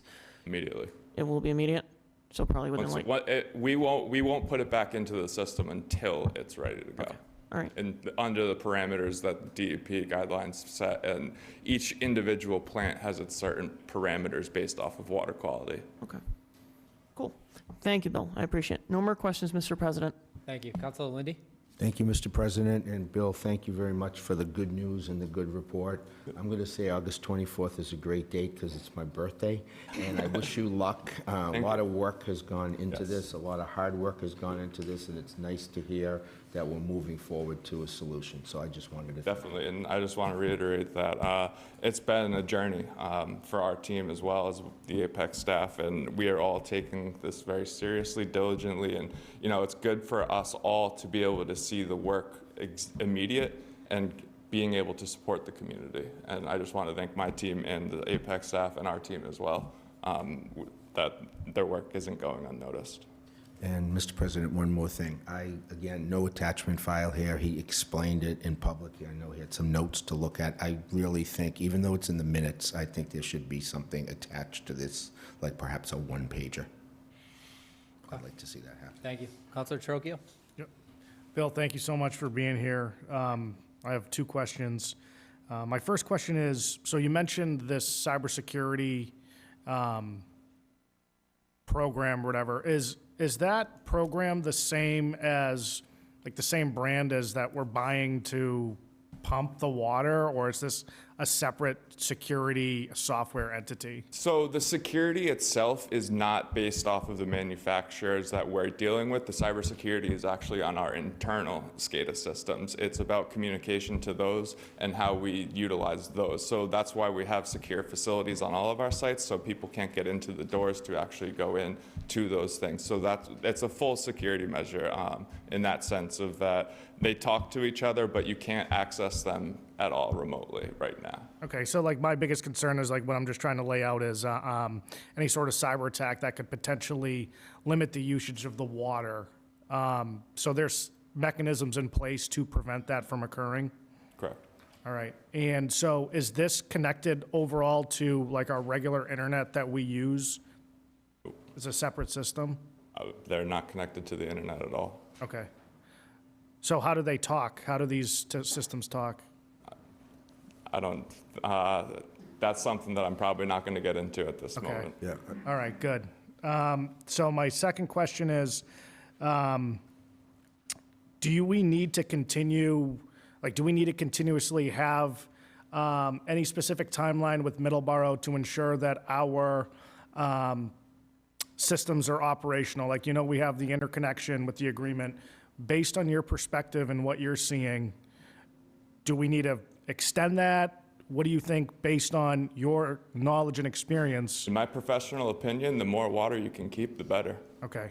So would you like it longer, like to make it easier for you, or? It's not just for me, it's for the water department and the community. But Yeah. yes, I mean, if we're in a situation, then obviously if you have multiple redundancies, as I talk about when I come up here frequently, then yeah, the more water you can have available to us, the better it's going to be for the community. So how long would you like to see, let's just say, for example, you're king for a day. If we could get an agreement with Middleborough, how long would you like to see that to ensure that this project meets its August 24th timeline? It's not necessarily about the need for it on a day-to-day basis moving forward. It's about the emergency situations in the matter of, what we're doing with our system right now is if I have the ability to give water to somebody else in a time of need, I would like to be able to do so. And I think a lot of the other surrounding communities in this area, talking to the superintendents, feel the same way. And that's why we're starting to explore all those options between every town and community that we have is, again, it's a redundancy for our town, it's a redundancy for the other towns, and it also helps out the fire departments in drought conditions. Okay. And then my final question is, have you been in contact with the Middleborough DPW guy? Like their superintendent? Like, have you guys been communicating and saying, hey, we're doing good, or? We talk a little bit. All We're both running multiple projects at once, and also trying to deal with our day-to-day operations staff. If I had an opportunity to talk with Mr. Bumpus a lot more, I probably would. But like I said, right now we're both trying to get systems online and be operational as soon as possible. I would just like to give a recommendation. When we talked with Middleborough, they definitely made it clear that we need to continue the communication, and I would just recommend, maybe setting a battle rhythm type schedule. Hey, every Friday I call this guy and say, hey, even if you don't have anything to update, you just say, hey, no significant changes, no significant activity. Thank you very much. Just so you've established that. Yeah, we text every once in a while and go through some operational updates. All right, cool. Thanks, Bill. Thank you. I just want to follow up on that topic, and I'll go back to counselors, but because Middleborough was part of my update in this process, but that's all right. There's not much thunder left up here, but I just wanted the public to know and the council know that I did speak with Chairwoman Farley from Middleborough. I let her know that our intention would be to move forward and work on a potential draft for a long-term IMA. We had a very quick conversation about that. I believe she spoke about that at one of her meetings. And I do know that town administration followed up and has been communicating about that process and getting motions together for a draft. And so communications were happening as recent as today. And this coming week, I believe Middleborough will be planning to put it on their agenda to again inform their citizens of our intentions. And so I have been communicating with Chairwoman Farley to keep that line of communication open. Additionally, I did ask her about the communication piece because that was something that came up at their meeting, and she assured me that she had not heard of any recent complaints or qualms with the communication between Mr. Young and their water superintendent. So it sounds like that's going well as well too. So I just wanted folks to hear that from us, that that is an option that is on the table. As Mr. Young said, all options are on the table right now. And I know all options will be presented to the council as well too before any final decisions are made. So just a quick update there, but I'll go back to the council members for questions. Councilor Kennedy. Thank you. Through you, Mr. President, to Mr. Young. Do we have any update on the pipes at Carver Pond? So that's something that we are working on as well. We actually have brought in another engineering firm to start doing more of an analysis on all of Carver's Pond. As we all know, we will have to start PFAS remediation within the next couple of years as well. So it's beneficial to the town to do a full assessment of the work that needs to be done prior to just jumping into work quickly. There are some things that we are working on internally that we can make a quick fix come September, October, or if we have some lull in the weather patterns over the next month or two, where we feel comfortable enough to shut down the plant for a couple hours to actually make that repair. Okay, so we're looking at both immediate repairs and evaluating the entire operation over at Carver Pond just to make sure we're setting up ourselves for success in the future. Correct. Okay. There were some questions on testing over by the lagoon area on Plymouth Street. are there any issues with the soil testing over there? There was some. Not that I've heard anything on. I think Azu can speak to the soil sampling a little bit better than I can. Okay. I can. With what Councilor Spagone had asked about getting those filters up and running, do you essentially run those filters, prime them, and then backwash it into the lagoon? Is that the process to do that? Yeah, so we have a couple of frac tanks that are on site right now to help us clear out the fines and everything while the lagoon is still becoming operational, but that is the purpose of it, yes, is what we'll do is we'll run consistent flow through the filters and what we call forward cycle, and then we'll take water from the distribution and push it to a backwash cycle, and that's where all that backwash water will go, is funnel out to the lagoons. Okay, thank you. Any additional questions from the council? Council Allenberg? Yes, I just want to know, the backwash, is it going to be like contaminated material? Contaminated with Well, the iron, the manganese, and whatever else may be in.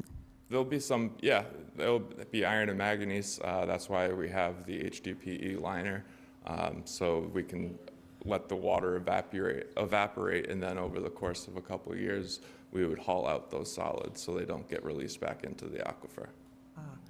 Could you just speak to what would the solids be? The solids would be iron and manganese. Okay. Councilor Spagone? Yes, Mr. President, I actually had a question for you.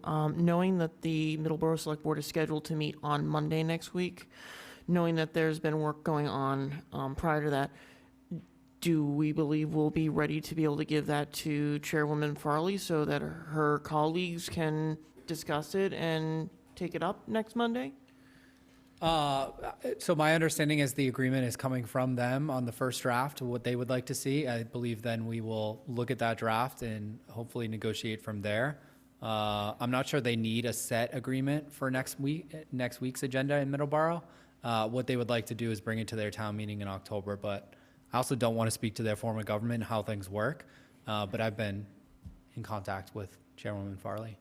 And a follow-up, Mr. President, since we're trying to maintain a good level of communication with our neighbors on the other side of the town line, for next week's meeting, I was actually interested in going. I don't know if all my other colleagues are interested in going. I just want to make sure that if we are, we properly inform folks about that. That would probably be helpful for them to know, so if they have any questions over there, they can ask any of us those questions. It would be nice if we might have even a brief of some sort sent to us or distributed from Ms. Shropshire and Jason, if needed, to tell us, exactly what the details are, so we can at least speak to it. Because I feel like that's going to be something that, given their form of government, they seem to be more open to discussing it in open meeting. So I don't want anything to look adversarial or like we're hiding anything or that we aren't sharing everything. I want to make sure we're communicating clearly and effectively, and that if there are any of us there, if they welcome us up to speak, that we can effectively communicate to them what we're looking for so we can try to move forward together. Thank you. Councilor Lindy? On that point, personally, I think we elect a president of the council, and I think we should have faith in whoever that is to speak on our behalf for the town of Bridgewater, also the town manager's office. So I went over there to speak, to thank them for supporting us and giving us water, but I would not comment on this as a counselor personally. So that's just my thought. Any additional comments, Councilor Kennedy? Yeah, just a comment on it. I know the council put a resolution to the town manager months ago to have the town manager bring all the options available back to us. I think Middleborough is something that a lot of us want to see as an option, so we are at least informed on decisions we can make in the future. There's been a lot of talk also about Brockton or Aquaria as an option. I just think it's part of the due diligence, and what I expected personally voting on the resolution was to just get the information from them. And I think part of that fact-finding process is actually what any water supply source would be looking to have in a contract with the town so that we can make an educated decision on what that is. So this isn't for or against Middleborough, it just happens to be what we're talking about at the moment. I just think that's what we asked him to do. I'm hoping that information is coming our way very soon because I know we are coming up against this. Our extension will end before we know it, so I want to make sure that we're well aware of what our options are prior to running out of time here. I don't know. Can I speak to that? It is being worked on. So we are well aware of the deadline. And one last comment, just so the public's aware, the council itself and the council body does not negotiate contracts for our town. The town manager has that responsibility. It's a separation in our government.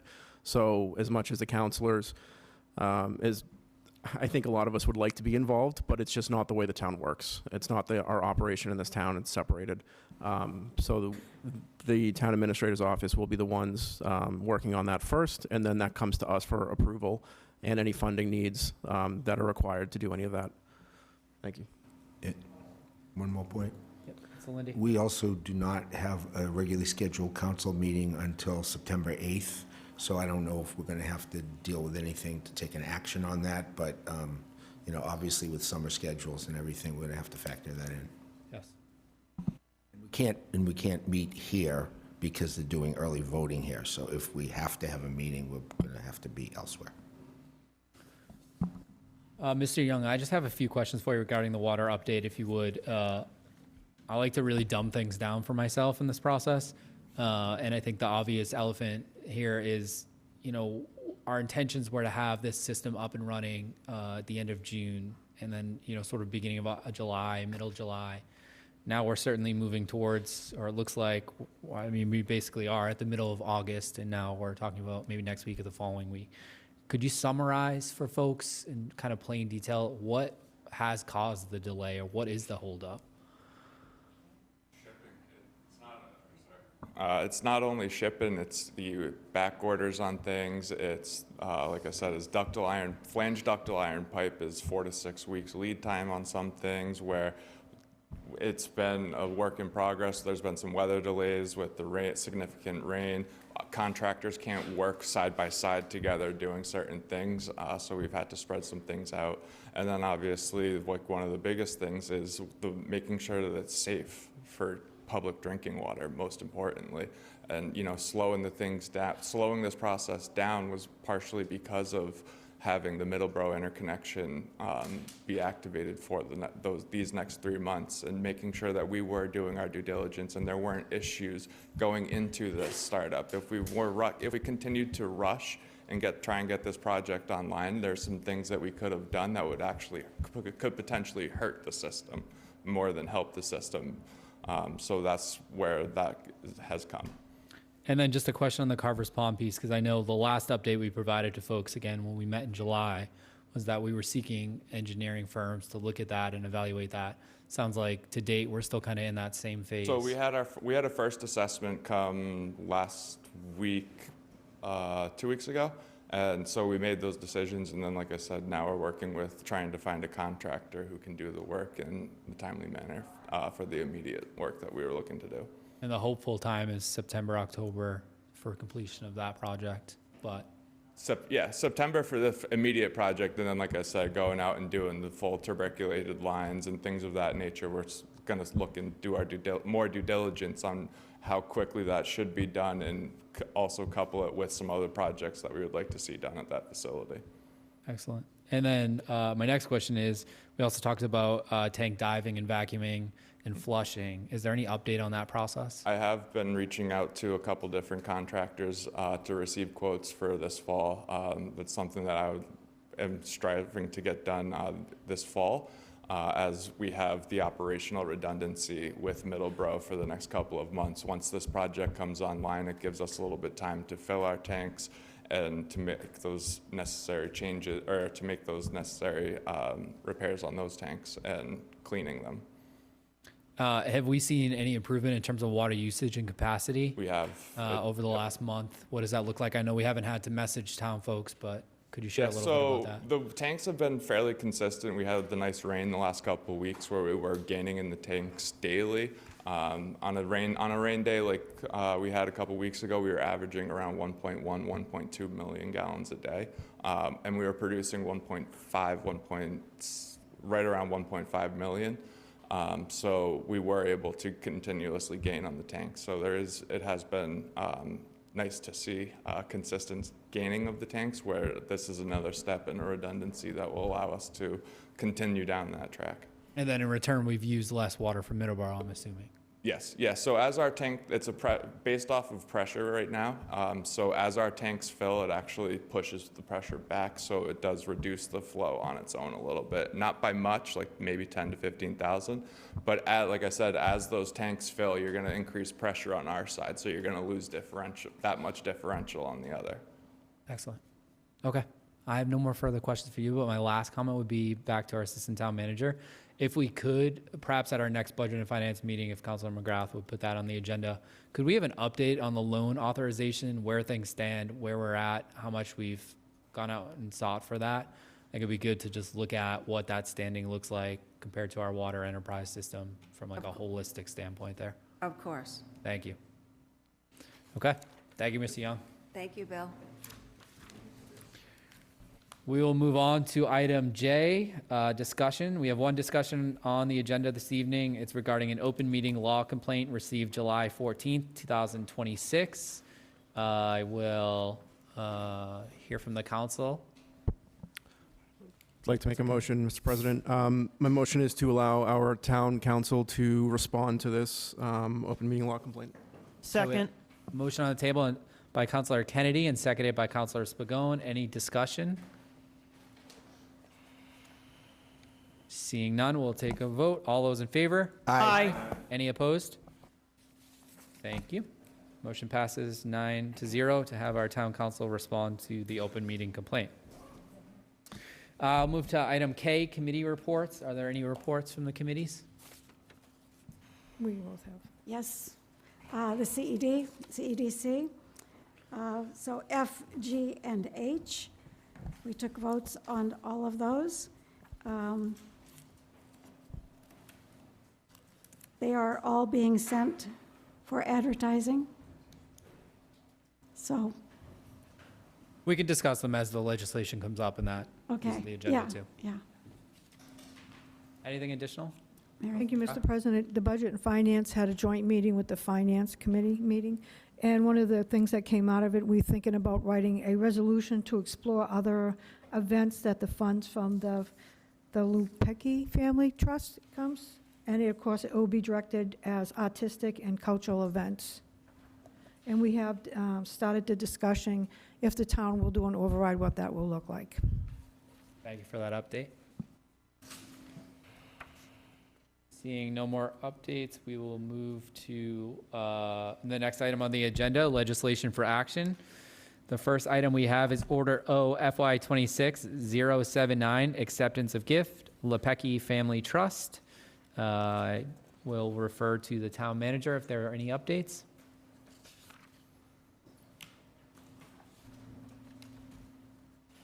No updates. Just for the audience perspective here, the town has received a gift of $125,816 from the Lipski Family Trust. And as Councilor McGrath had mentioned, this goes to the benefit of the Bridgewater Library for passes, museum passes, and then it can also be used for cultural events within the town of Bridgewater, such as the 4th of July, which has been used in the past. So a very generous gift and a thank you on behalf of the town of Bridgewater and the Bridgewater Town Council to that trust and the Lipski family as well, too. I will take a motion. Motion to approve. Oh, Motion made by Council Lindy, I don't care. seconded. Doesn't matter. Motion made by Council Lindy, seconded by Councilor Spagone. Any discussion on this piece? Seeing none, all those in favor? Aye. Aye. Any opposed? Great. Moving on to Order O, FY 27-007, acceptance of gift, Bridgewater State University. Any updates from the town manager? Hi. We did receive a gift from Bridgewater State totaling $110,000. The vote was accepted to accept the gift of $60,000 from BSU and to expend the gift in accordance with the stated purpose. You It was additional 50,000, I believe, on top of the 60,000, so it increased. We'd like I to will- say we're really happy about that. Thank you. I'll take a motion from the council. Motion to approve? Second. Motion made by Councilor Spigot, seconded by Councilor Hunt. Any discussion on the matter? I will just note myself, we did talk about this in great depth at the Budget and Finance meeting with the Finance Committee. Thankful for this gift, but I did do further research, and from what I could find, there are no other state institutions that make a gift to their local community in this manner. And so I didn't come across any that make it in this manner in addition. So I thought that was a very generous gift that comes from Bridgewater State. I would say that because our state representatives are in the room, the funding that we get from the state to be able to support an institution like Bridgewater, while it provides great benefits to our community, I still believe falls far below and beyond what the town could receive for supporting an institution, a state institution like Bridgewater State. So the UMass system, I believe Councilor Kenny has spoken on this in their cherry sheet agreement specific to just the UMass system, is something that I think we would love to see expanded or looked at in terms of all state institutions. And so just something for our state legislation. I know we've talked and you've all been supportive in those conversations as well too, but figured I'd take the opportunity while you're here.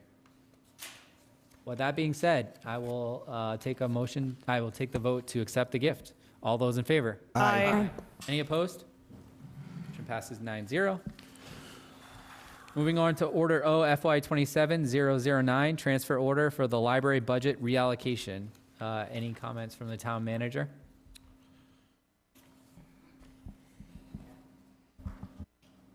Hi, I'm going to pass this along to Laurie, our finance director.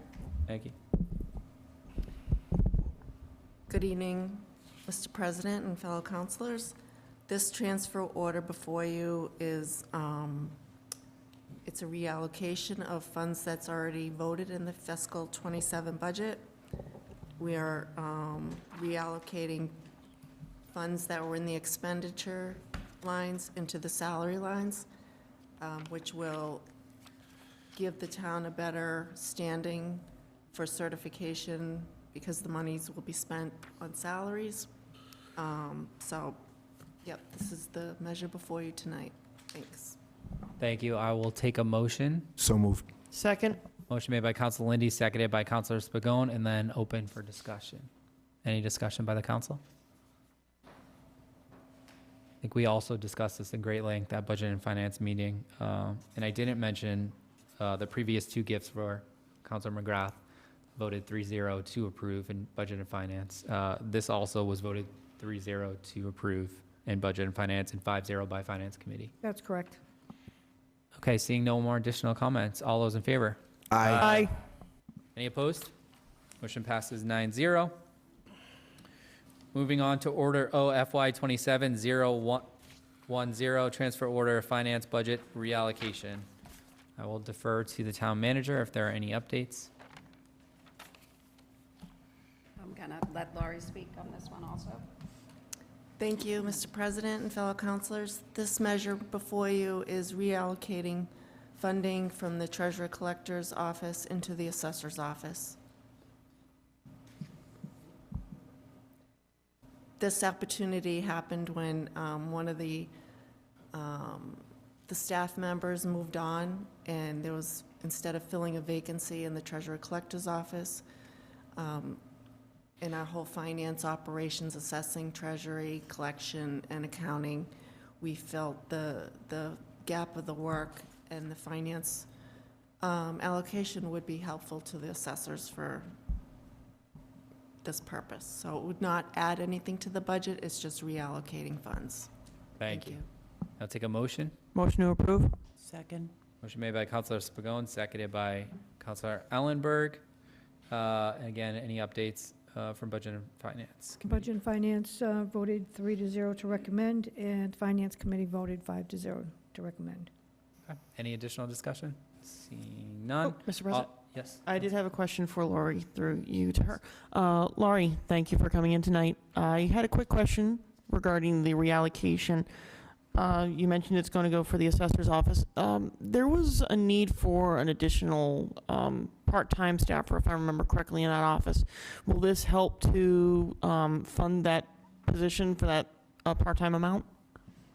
Yes, that's correct. So the original budget had a part-time staff into that office, but it was cut when we had to do budget cutbacks. And then when the unions were negotiated with cut hours, the hours in the collector's office with the position was cut to 25 hours, so the funding is just moving from the collections to the assessors. So. An additional question, Mr. President. Laurie, sorry. So this will allow that position to be filled for this fiscal year. Is it foreseen that that will be allowed to continue going into FY28 when we get to that point? Is that something that's going to be for a long term, or is this just a temporary one time? No. I think that would be at the discretion of the town manager in terms of if someone's employed and how they're employed and how they fill any positions.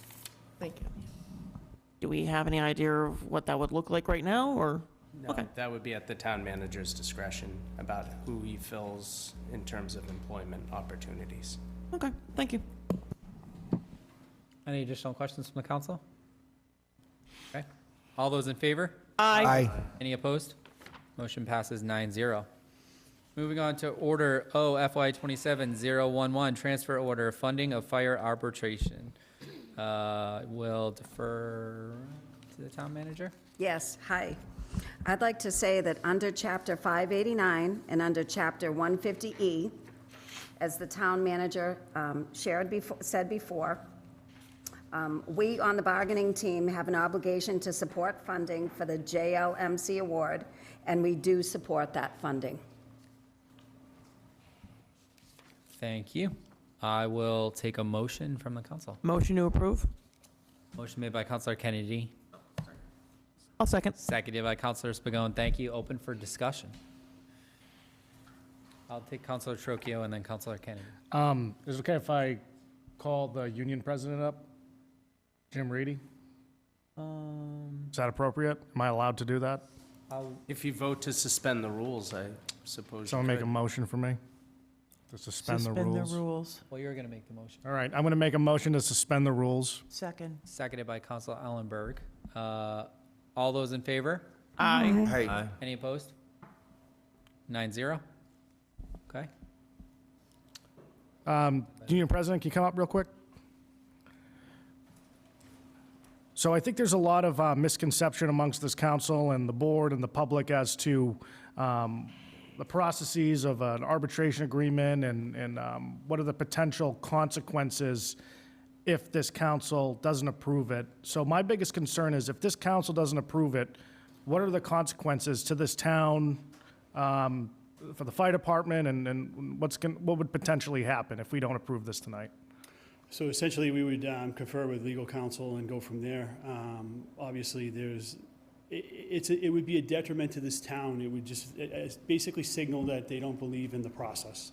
All we're asking for is to honor the process. We've been through the process, and this is the end. I'll reiterate to the point, like I said before, obviously we have a no strike clause in our contract. This is how we get through things. We can't not show up to work. The citizens, depend on us, and we have some hardworking men and women that work there. So there would be consequences. We would use, the full strength of the professional firefighters and the national firefighters. We've made this professional all the way up to this point, and the goal of Local 2611 is to continue to be professional, transparent, and make sure that everything is on the table. That's why we're willing to help. That's why we're bringing the numbers, the figures, and everything. Like I said, obviously, it would just be a bad black mark on this town if they weren't behind labor. And I could see if this was just, obviously we negotiated for a month and we were coming back and we were trying to push through a contract. That is not the case here. The case is 700 plus days without a contract and a can kick of 3 town managers, 2 town managers and an interim. So, as I said, we would use the full weight and power of what we have behind us, to make sure that, that what is known is known. So I encourage you guys to do the right thing, fund this, put this behind us, and it's not going to be fun for us. We're back at the table in a few months. I got to write a letter to the town manager probably in October to sit back down with you guys. So, I mean, I think the right thing would be put the funding forward, and let's put this behind us. Thank you. Thank you. I'm all set. Councilor McGrath? I have a couple of questions. Oh, I'm sorry. I went to Councilor Kennedy. I did promise he was next. Okay, go ahead. Thank you. So with this, we've obviously heard from the union president, and thank you for coming up to speak. As a retired disabled firefighter myself, my first inclination is to support the fire department. I know what those guys go through. I know what bargaining processes look like, and that's something that I want to support. I did receive a couple phone calls. There was some communication there. And even in those phone calls, what I had told those guys at first was I need to look at all the information because my role right now is a town councilor, and it's to do what's in the best interest of the town. So I did that. I looked through what the fire department was awarded, how the town, in my opinion, is favored in the arbitration itself, what they decided to award the fire department, and some of the changes out of there. In most municipalities, the goal is to generally try to keep the fire department and police department on fairly equal footing based on pay and benefits. What I found while trying to compare those were they were very similar in a lot of ways. There are a couple of things that the fire department is a little bit ahead on, and there's a few things that the police department's ahead on. But based on the award itself, I think, and along with going through the entire process, which is a costly process for the union and the town, I think it benefits us as a council to award this to the fire department, move past this, and allow them to start bargaining fresh instead of restarting the entire process all over again. It's gone on for quite a while. I think the town was favored, and I think we do owe it to the firefighters in this town to support them, pay them, and move on from this. Thank you. Councilor McGrath? Thank you, Mr. President. I was wondering, in the college education, is it a state, they can go to any college? Can they go to BSU? Are they limited to go to community college? I mean, how much is the pay? You know what I mean? If I want to go for my associates, can I go to a high-end college, or might I have to stay down to a cheaper college? Yeah, that's been clarified in the process, and correct me if I'm wrong, and I'll allow anybody else. I can chime on that. So typically, with any fire department, to receive that pay, it has to be associated to the job. So if it's a fire science, if it's municipal management, emergency management is a big one. It has to be related to it. The college itself isn't what we're paying for. We're paying a stipend. We'd be paying a percentage based on the degree that firefighter has. So if it's associated, they have that degree, they get that increase, or they get, it's a transfer from a stipend to a percentage at this point, and they would receive that whether it's an associate's, a bachelor's, or a master's degree at that level of education. So it's based on their pay? It's based on their pay, yeah. Okay. The other thing is, I was just curious why, with all the other negotiations we made, all the other employees did bring down the percentage of their payout to 25, and the fire department didn't want to. Do you know why? Where we paid the town, when we did other negotiations, the town's paying 75% of the health insurance, and the other ones are paying 25, but You're talking about, if you don't mind, Mr. President? Sure, go ahead. You're talking about the fire department having an 80-20 split, and most of the departments going to 75-25. All the other negotiated at 75-25. Yep. That's what was awarded through the arbitration. So the arbitrator working through the process and looking at what was available for both what the town had for funding, our financial situation, and what the union was requesting, they awarded a continuation of what they currently have, which is a 75-25. And the other question, I got an email. Sorry, an 80-20. Yeah, this remains at 80-20. Yeah, it's remaining at an 80-20. So they weren't I was awarded just wondering anything. why they didn't, all the other employees did with the negotiation. And the other thing is, are you Chris O'Reilly? No. He's a firefighter. He's a lot more handsomer. Oh, okay. So I got an email from him, and he said that you're so understaffed, it's ridiculous. Is it true? Ms. McGrath, if we're going to allow Mr. Reed Yeah, to speak sorry. again, I would just take another vote to suspend the rules. Okay, I'm okay with that, sorry. but I thought we were continuing because he's already up there. Well, I wanted to, let's just be formal about it and do it the right way, if that's Okay. okay. If you wanna Motion make to another suspend the rules. Thank you, Second. Council Lindy, seconded by Councilor Scone. All those in favor? Aye. so first up off, I'll touch base on your question about the 85-25 Okay. for the split. So how it works is essentially when we entered that third-party impartial decision with the state, we get an award, obviously. So we hear back from our legal counsel and our representative from the PFFM, and they go over the award. So once that award was given, it was described to us that essentially the JMLC, the state, is seeing the forecasting in health insurance and essentially does not want to touch it. So they just don't want to set precedents. So when people go to JMLC moving forward, they can go back to prior cases and go, well, you awarded this, you awarded that. That was not on us. You know, initially when we've been talking through, you know, off the record bargaining with the town and stuff, we understood that the whole town was accepting 75-25. So it was one of our things in the bargaining. Essentially, we knew that, okay, well, it sounds like everybody else is going to do it. It's a bargaining ship, and that's why they call it bargaining. So, you know, back and forth. Unfortunately, the award's the award. So what I'd like to get to is essentially like we can't help what that third party found out and essentially established. At the end of that award, what we're trying to convey to you guys is essentially once that's awarded, it just needs to be funded, and it's just the ability to pay. You can, I think that's one thing that got misconstrued at the financing committee meeting is, you know, you could look at the award and you can pick and cherry pick everything and go, well, I don't like this and I don't like that. This was reviewed by an impartial party, and this was the award. And essentially, it's based on if the town has the ability to pay. And the town has the ability to pay. So it's just, we're trying it here with our delegation and everything, just to make sure that nothing gets worse. You know, like I said, like the can kick, the 700-plus days, the 3 town managers, we're looking to move on. And it's an award from an impartial party. Thank you. Any other questions? Yeah, about, are you so understaffed it's ridiculous? Yes, I mean, unfortunately, there's only so many things that we've had to do to, you know, make sure that, I'll give you an example, to have suppression on the east side of town. And, you know, we do a nice job with getting 2 ambulances on the road. I can tell you right now, this community needs 3. I mean, the run volume is 15 to 20 run volumes a day. You know, I know that our management's doing their due diligence to make sure that there's every avenue being sought after, federal funding, safer grants, et cetera, et cetera. We have a really good lockstep relationship with our management. How many staff are you under? I mean, a community this size, the problem is we're a city with small town problems. Yeah. So essentially, I mean, to be outfitted properly, I would say probably 15 to 17. We're at 11 right now, and we're filling that due diligently. I will say the effort of our members has been incredible. An outfit our size, you know, we would usually have a tough time, you know, filling overtime slots and orders in.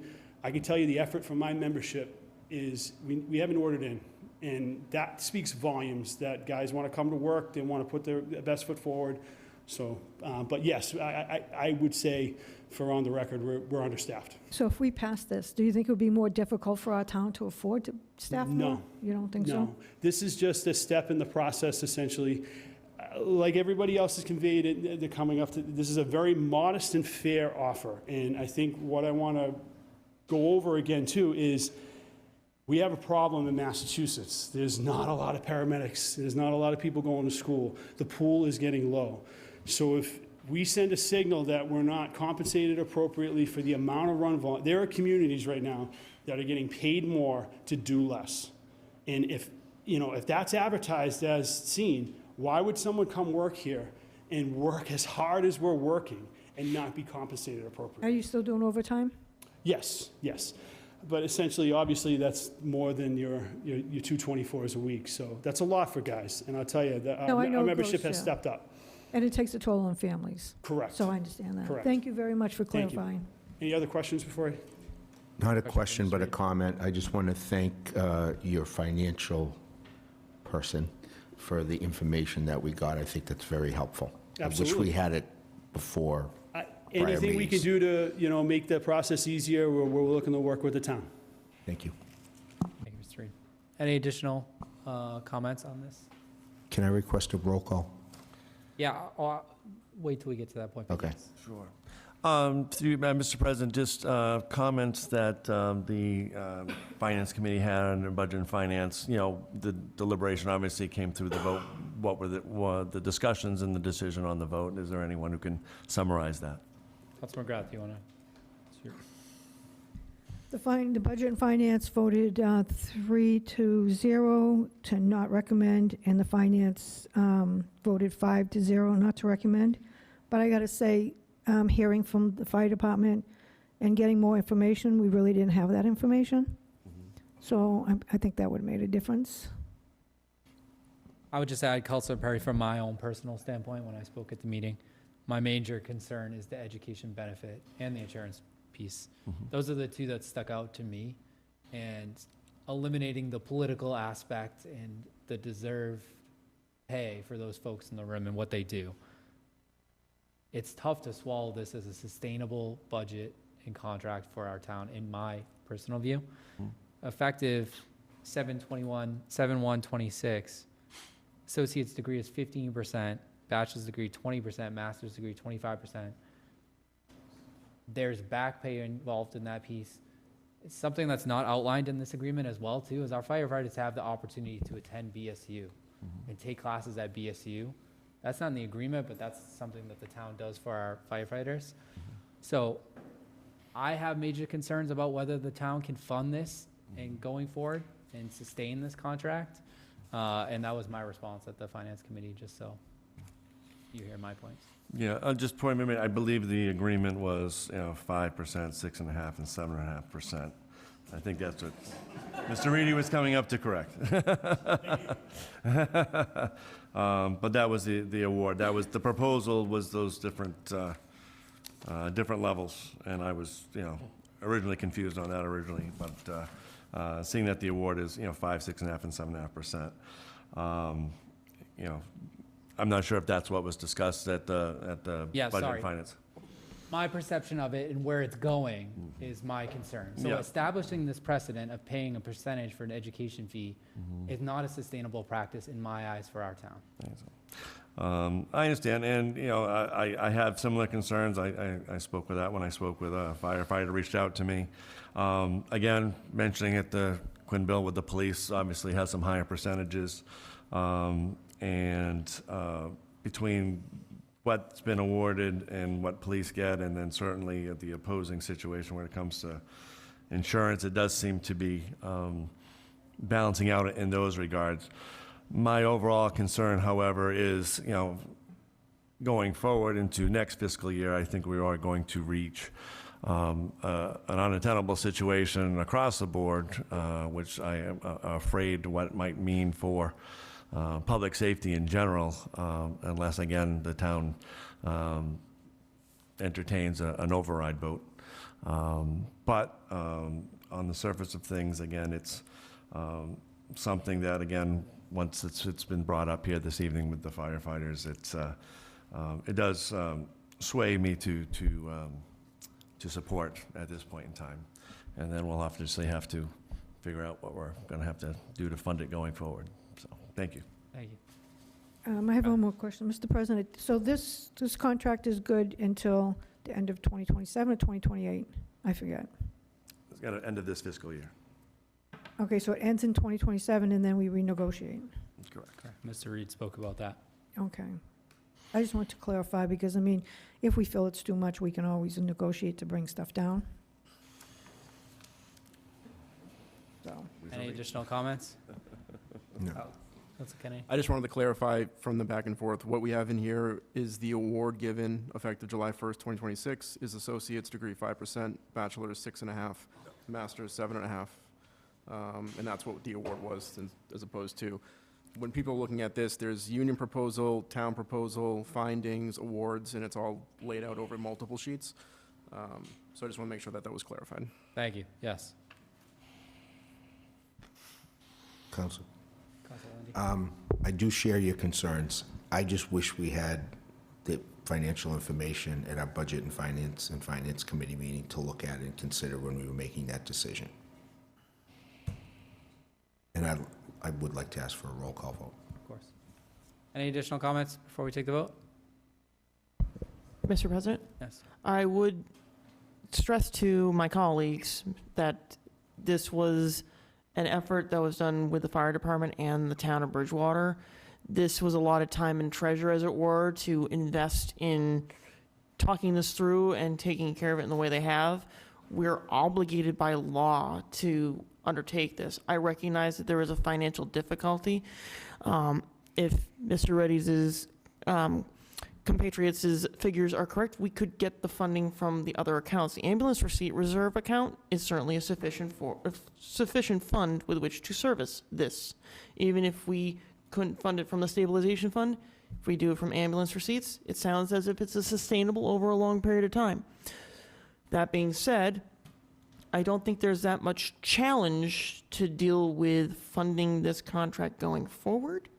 Now, I'm looking at that from a long term. I get that there's trepidation about it, but to not support this would be doing a disservice to the efforts that the management team has undertaken in good faith through arbitration, and the fire department doing their part on their side of the arbitration, and it would be considered a waste of time on the part of the impartial third party having done it for us. So I think to do otherwise would be a slap in the face to everybody involved. So I would support this vigorously. Any additional comments? Debbie, roll call vote, please. Ms. Ellenberg?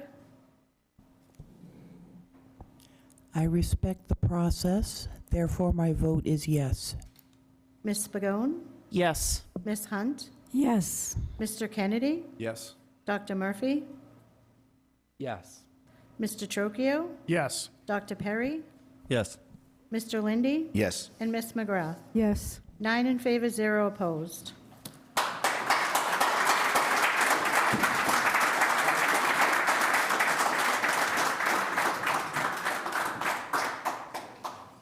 Thank you all for that, and thank you all for attending the meeting tonight and all you do for Bridgewater.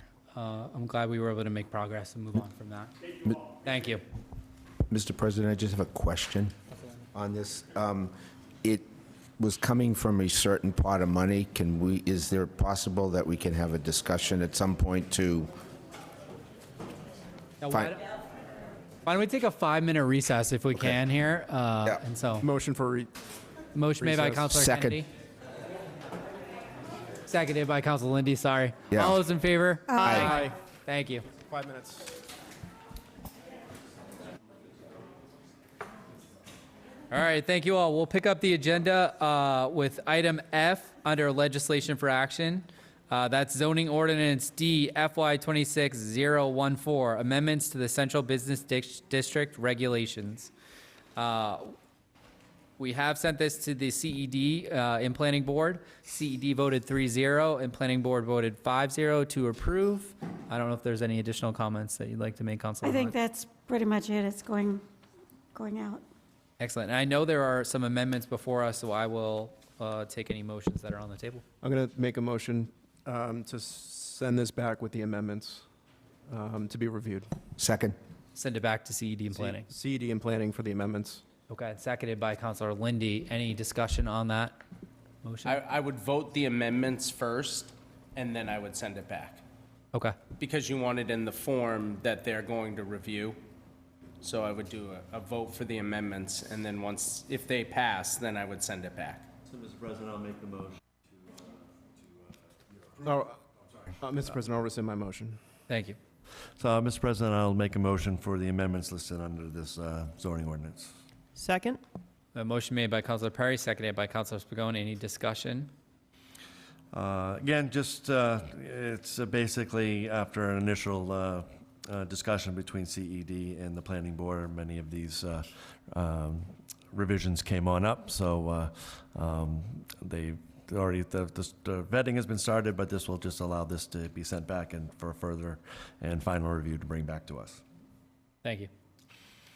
Any additional discussion? Councilor Thank you, McGrath. Mr. President. I was the one that held it up last time because we had confusion over it, and I met with the chair, Pat Driscoll, and they had sent out in a memo that they weren't going to do the amendments that were on the separate sheets, so it was a miscommunication. So these are fine now. Okay. Okay. All those in favor of the amendments? Aye. Aye. Aye. Any opposed? Amendments have been approved. Take any other motion to refer? I'll again make a motion to send this to CED and Planning Board. Second. Motion made by Councilor Kennedy, seconded by Councilor Lindy. Any discussion? Seeing none, all those in favor? Aye. Moving on to ordinance D FY 26016, proposed zoning ordinance amendment, high intensity data centers. This is, we will vote to refer to advertising. CED and Planning Board voted unanimously to recommend at a joint public hearing. Councilor Hunt, I don't know if there's anything to add. No. Nothing to add? Did Kevin have something to add? Mr. President, I'd certainly like to make a motion to change facility size from 25,000 square feet down to 5,000 square feet. And second for discussion, because I'd like to, as a sponsor of this, ask a question to you on the number. I'll second. So motion made to amend, is, I would assume, under section 11. C, facility size. To, change 25,000 square feet or more to 5,000 square feet or more. Okay, and seconded by Councilor Lindy for discussion. So with that, Mr. Murphy, or Dr. Murphy, I know you're the author of this. Any particular source that you got the 25,000 square feet from, or why we went with this number originally? Sounds like the worst test in the world. You have to remember back. I will tell you, I did some research nationwide on what some similar legislation looked like that had been taken up. I believe it is the town of Mansfield who also connected, and I spoke with Councilor Chirocchio. It connected me, and a few other folks I think had mentioned them. So I did pull language directly from theirs as well too, and I'm not sure about this particular exact size, whether that came from there, but that was the sort of source of my data. Thank you. And again, my motion's made just to potentially, limit, even smaller facility sizes to setting up shop here in town. So I stand by my motion to reduce that to 5,000 square feet or more. I would just ask a return question of you. I know this went through CED and Planning Board, of which you're on. Did that come up there? Or? Yes, exactly. That was under discussion, and it seemed to be general consensus on both sides to look to reduce that number. That's helpful. Any additional discussion on the amendment? Okay, all those in favor? Aye. Any opposed? Seeing none, so that's been amended. So I would similarly, because it's much more restrictive now, obviously that's a much smaller size, going to create more of a restriction. I would send it back to the Planning Board and for a joint meeting of the CED, just to make sure it goes through the process formally. Okay. So a motion made to send back to CED and Planning Board for discussion. I have a motion. Could I ask a question about that? Let's second. I'll second it. I'll second. The motion? Yeah, second and ask a question. Okay, so the motion been made by Councilor Perry to send back to CED and Planning, seconded by Councilor Hunt. Now you may ask your question. And my question is just if the three of us on CED are here already and voting for it, could it just go back to the Planning Board? So the way we've done it historically is held it as a joint meeting. Okay. Often there are mechanisms in which, and we have never done it this way, but towns do, wherein the entire body actually hears the zoning amendments, meaning the body, meaning the town council, and then the planning board is a completely separate thing. We've always done it jointly so that some of that vetting happens outside of your purview, and by the time it gets to you, it's just really Okay. do you want to vote? So I would say there is a mechanism by which, yes, you could do that, but I think the way that we've always procedurally done it has been to hold it as a joint meeting. I think it's just the most efficient way to do it. Okay, makes sense. Go to Councilor Spigot. Yep. Mr. President, I first wanted to say I appreciate that you put this before the council and it's come back to us. I know I had a separate measure myself, a data center ordinance for zoning and environmental regulation, or as I call it, the Dozer Act. Unfortunately, have not been able to submit that for amendment. What it would do is actually serve to strengthen the legislation that you have. I would love to submit that as an amendment to your legislation, but I'm not sure what the process would be at this point with which to submit that.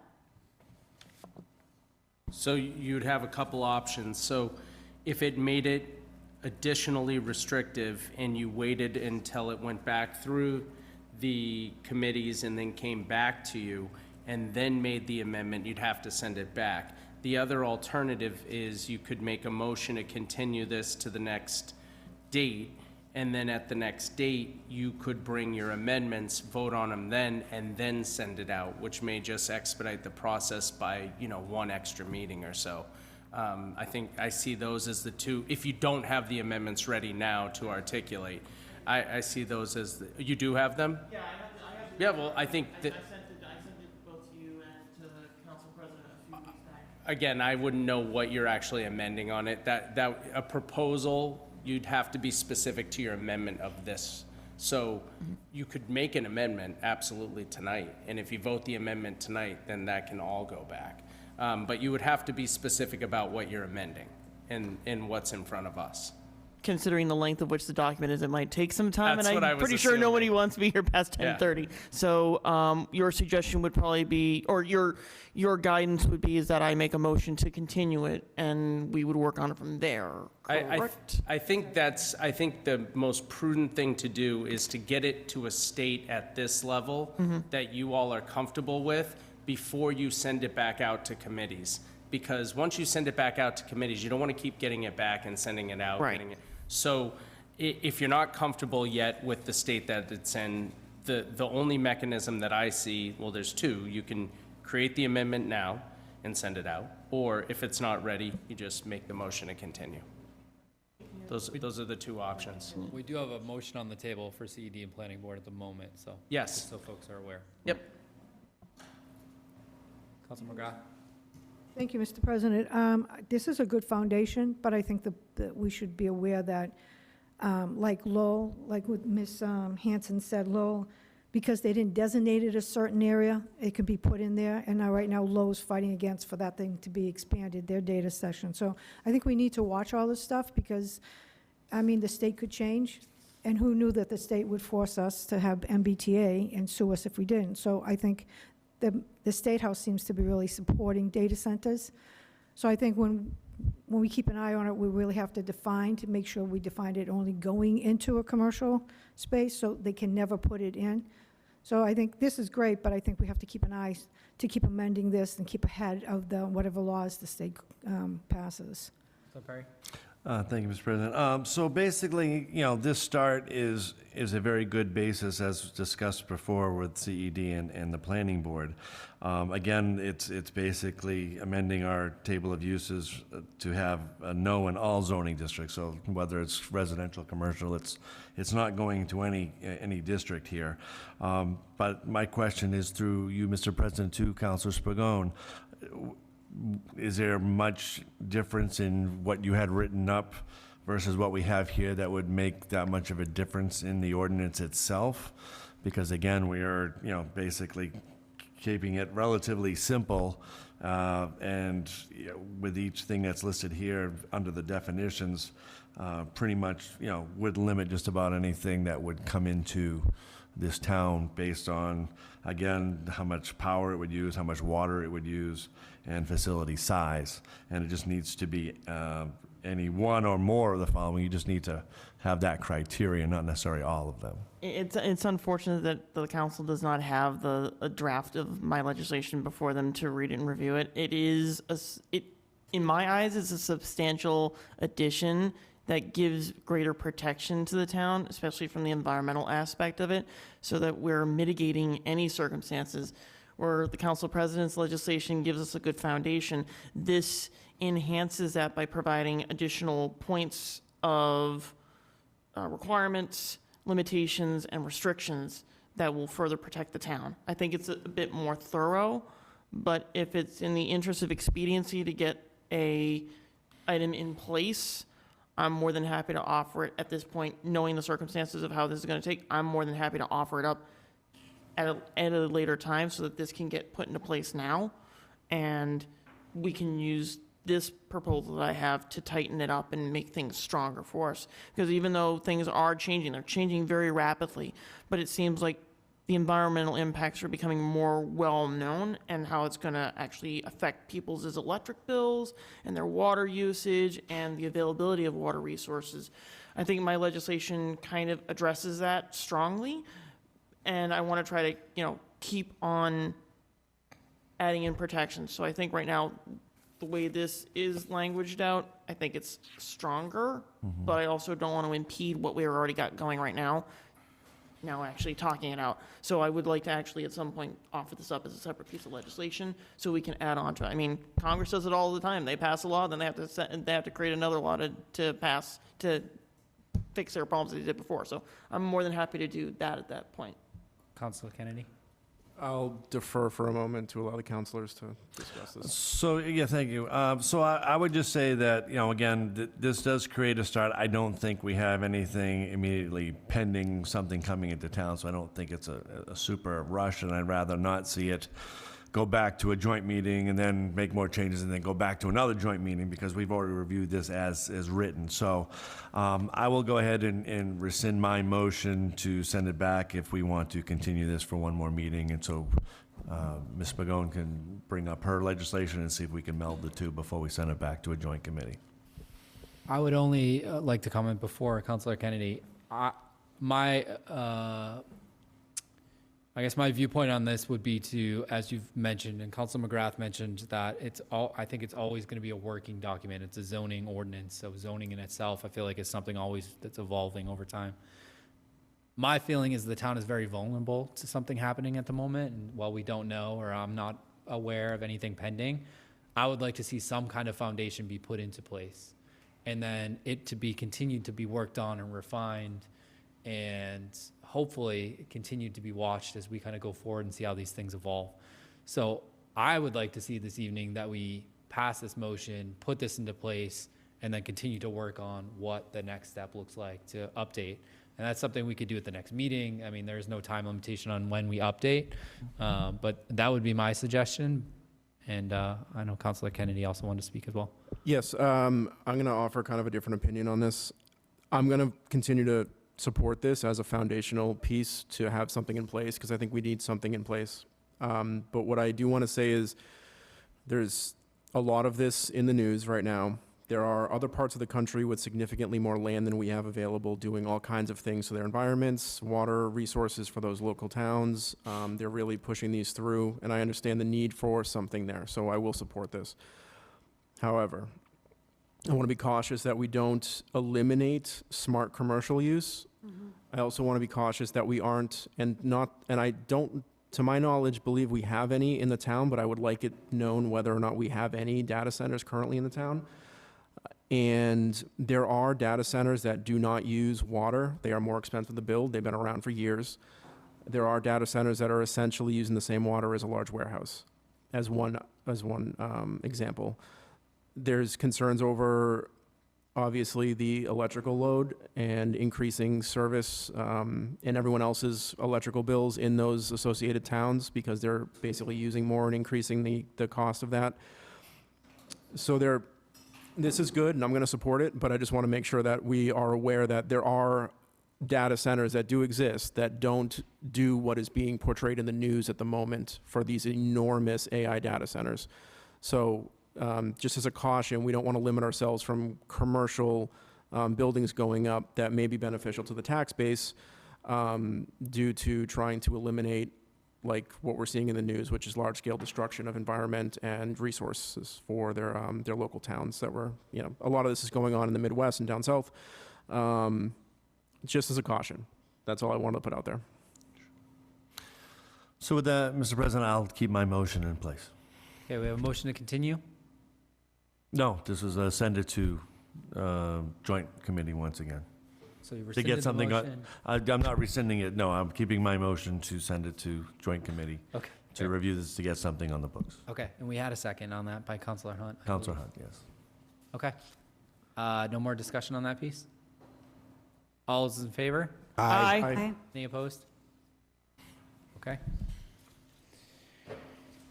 Moving on to proposed zoning ordinance D FY 26018, zoning ordinance to amend words pertaining to town council. And I will defer to Councilor McGrath. Thank you, Mr. President. I put this forward because according to the Bridgewater Town Charter, the town council is responsible for making, amending, or repealing laws. Nowhere in the town charter does it state that the town council shall be issuing special permits or rendering advisory reviews on comments on site plans. Thank you. Any update from Councilor Hunt on the CED meeting? No, that's pretty much what we discussed and agreed on and put it out there for you to. And I Just will- taking the town council out of it. We'll note that CEDC and Planning Board both voted unanimously to approve. Any additional? Motion to send to advertising? Second. Seconded by Council Lindy. Any discussion? Seeing none, all those in favor? Aye. Aye. Moving on to proposed ordinance D FY 27001, amend Part 2 Administrative Code, Chapter 2, Article 2, Section 24, Order of Business and Agenda. I will refer to myself. Nicely done. This was to update the town council agenda requirements in terms of when items need to be submitted for the upcoming agenda for the town council meeting. This is in accordance to the new hour change within our town hall. It just brings us in line with that piece. So hopefully the council has already been aware of that situation. We have been operating under that, but this formalizes it. And so no additional items from me. So I will take a motion. Motion to approve? No, Or motion to send to advertising. Oh, motion to advertise. Second. Seconded by Councilor Perry. Any additional discussion? All those in favor? Aye. Motion passes 9-0. Okay, moving on, item M, old business, we have none. Item N, new business. The first one is Order O FY 26013, Town Council acceptance of proposed traffic ticket fees. I will refer to the town manager. Okay, we are proposing an increase in our fees, just to be comparable to neighboring towns and also neighboring communities and also BSU. Thank you. I will take a motion by the council to refer to Budget and Finance Committee. Motion to refer? Second. Motion made by Councilor Spigot, seconded by Councilor Lindy. Any additional discussion before we refer? Seeing none, all those in favor? Aye. Aye. Any opposed? Moving on to Order O FY 27014, order establishing a financial feasibility study regarding the potential withdrawal of pre-kindergarten through grade 8 from the Bridgewater Rainham Regional School District. We'll refer to Councilor McGrath if there are any. Thank you, Mr. President. Some of the things we looked at is because the capital funding would actually go to capital funding, and we find that we've give capital funding to the schools before, and we still have things that it wasn't used for. A lot of it's been used for whatever purpose they decide. The town of Rainham had given a gift, and it's a gift, but if they give it next year as a budget, it's going to require us to raise our contribution. And I've heard from parents about the children that are going into a closet. I think if we have the kids here, we can make our own programs for them and be careful of what's going on. So it's just to look at it and to see what we can do. Thank you. I will take a motion, and I will actually make a motion to refer to Rules and Procedures Committee. I feel like this, with its complication, I feel like require some thorough review of the process before we get into the reason. So I will make that motion to refer to Rules and Procedures. Second. Seconded by Councilor Lindy. Any discussion? Councilor Perry? Yes, I'm not really in favor of this. I think it sends a bad message. I do feel that, ultimately to do something along this is going to cost the town a whole lot more money. And again, I think having this discussion is just sending a bad message. It's very rare that a regionalized town pulls back its portion of it from a regional system. Again, it would put more of an onus on us as a town to come up with, additional monies for the admin of it, special education, transportation, everything across the board. And I think, looking at, as it's written, to look at that financial feasibility, I think that's certainly what's going to come from that. But I think the discussion of something along these lines does create a little bit of a negative that we're looking to, to secede from a union, so to speak. And so I'm not really greatly in favor of following through on this order. I don't know. You made a motion to refer it, but I should have originally made a motion to table. But I will see how, if any other councils wanted to speak to it, but I really think this is not a move in a good direction. Any additional comments from the council? Council Lady? I think we should look into it, whether we favor it or not. I think we should just do our due diligence. Councilor Kennedy? I think we should look into it. I think this has been an issue in a few ways when it comes to the budget. Our transportation costs for all of these grades is quite a bit, and we are required to provide all that transportation by the state. We don't have a choice because we are a school, we are a district with another town. I think it's worth looking into. It leaves the high school, which is a joint high school at the moment. The majority of special education, at least at grades K through 2, is already at the Mitchell. Raynham, I don't believe, has the same level of special education at that level. I'm not entirely sure of the other ones, but I think it would be good to look into exactly if this is a process that we would seriously consider or not. And it is a discussion that's, at least in my time being on the council, has come up with other councilors. It's also come up with some of the members of the public. I feel like it is a large undertaking to do something like this, but at the same time, that undertaking has to start somewhere.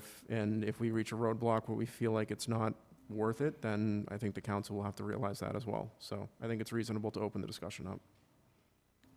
I would just like to clarify to you that I think making the motion to refer to rules and procedures from my standpoint is a good first step to find out how we start this process and ensure that we're following our procedures to do so. Ideally, I would like to see the legislation then referred to Budget and Finance, which I think is what Ms. McGrath puts in here, to then talk about the feasibility and the cost of what something like this would look at. Like I said, I think we're a long way away from any actual discussion about withdrawal. I think this is just strictly what would take place to make that happen, to have that conversation. And so that's sort of why I made the motion where I'd like to see it go. Councilor Sugone and then Councilor Kennedy. I do have a question, Mr. President. I'm a little, I guess I'd have to say I'm ambivalent towards this. What was the genesis of this proposal? And is there an equivalent one on the other side of the town border in Rainham? And further to that, if this were, let's just game this out, if this went to a feasibility study, would this entail, if we took our pre-K through 8 out of the district, will we still be paying for Rainham's kids to do pre-K through 8 in the district? Just want to make sure I'm clear on those points. I can answer those questions, MJ. Hold on one moment. I did say Councilor Kennedy speak next, so I just want to make sure he's okay with that for you responding. I would just emphasize again, Councilor Spigone, I think we're so far off from having those specific conversations that, like, I wouldn't want to see us get bogged down in those, because I think they're good questions, but they're a long way off from probably being answered. But I'll defer to Councilor Kennedy, and then I'm going to emphasize this because the public is listening to these kinds of conversations, and I want to ensure that the public understands that this is in such a preliminary level of looking at something like this that I don't want to see people looking at where are my kids going to go to school next year. Right. This is something that is not something that can be done in the short term. It would be a long-term endeavor. So just to clarify that, everyone's kids are going to wherever their schools are coming in September. So this isn't going to affect that. This is just to simply look into this at the moment. So. Thank you, yeah. So I looked into the agreement, and it's true, it's going to take a long time. If we did a whole year, you have to get it in before July 1st of the next year. So there's no way it's going to get in before July of next year, most likely. And so because I looked at the agreement, we can withdraw. You're allowed to withdraw. It's in the agreement when we came together and how to withdraw. So there are steps in for it. I guess I have a follow-up. If I remember with the regional agreement, if we were to, I would see this as probably as a partial deregionalization. If we go through a partial deregionalization, if I remember correctly, does the agreement actually cause the town to actually have to buy out anything from the district? Or I think that would relate back to the school buildings like Mitchell, Williams, Bridgewater Middle. Again, I'll just say, Councilor Spigot. That's something that, during this process, we'd look at. It's only a process, to look at teachers, contracts and Ms. stuff. McGrath, I think, again, I'll keep emphasizing, I think we're right now just voting on sending it to rules and procedures to see even how we approach something like this, right? Like, anything requiring details is a long, long way away. But again, there are probably a million questions. And again, this is an order establishing a financial feasibility study regarding this. That's all that this order says, which would be a beginning stages to even to collect information to do something later on. So it's just establishing a financial feasibility study. So however rules and procedure moves forward on that, we will take a look at that. I definitely think it goes to budget, and then we go from there. Okay, so the motion was made by me, seconded by Councilors Lindy. Any additional discussion? All those in favor of sending it to rules and procedures? Aye. Aye. Any opposed? Nay. Motion passes 8-1. Moving on to the order OFY 27015, laying out and accepting a private way, Whispering Wood.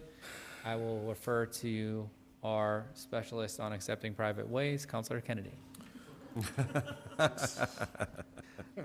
This is located in my district, the District of Private Ways. The intent is just to refer to the planning board. We've had quite a few of these come through.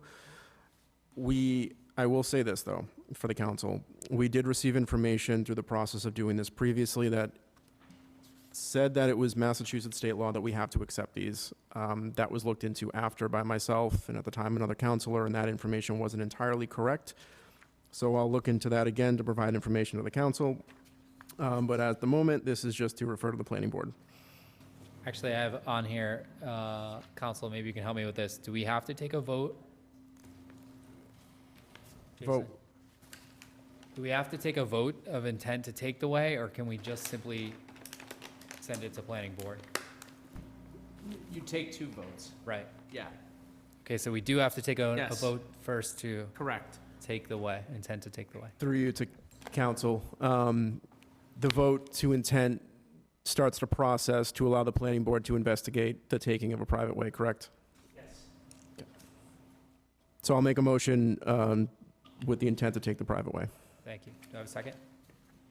I'll second that. Any discussion?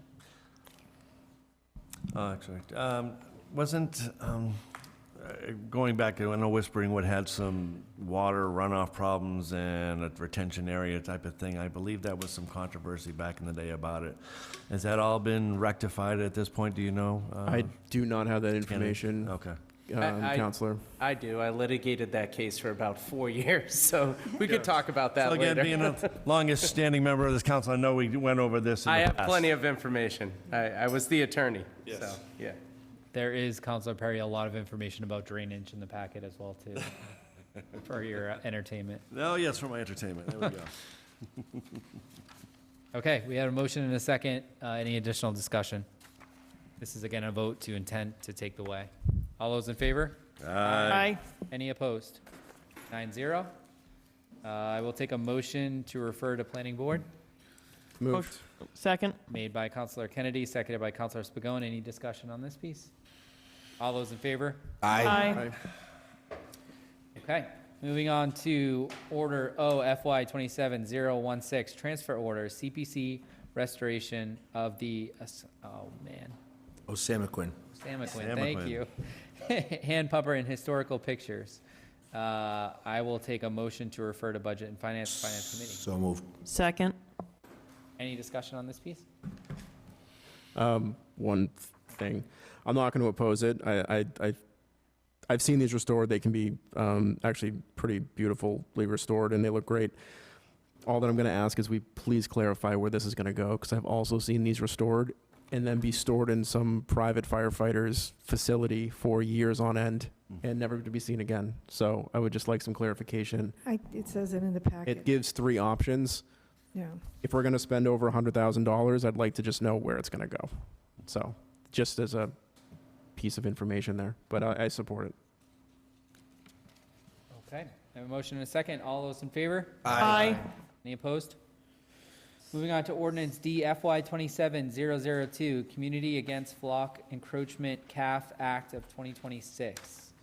I will refer to Councilor Spagone. Thank you, Mr. President. Members of the council, residents and tenants, good evening.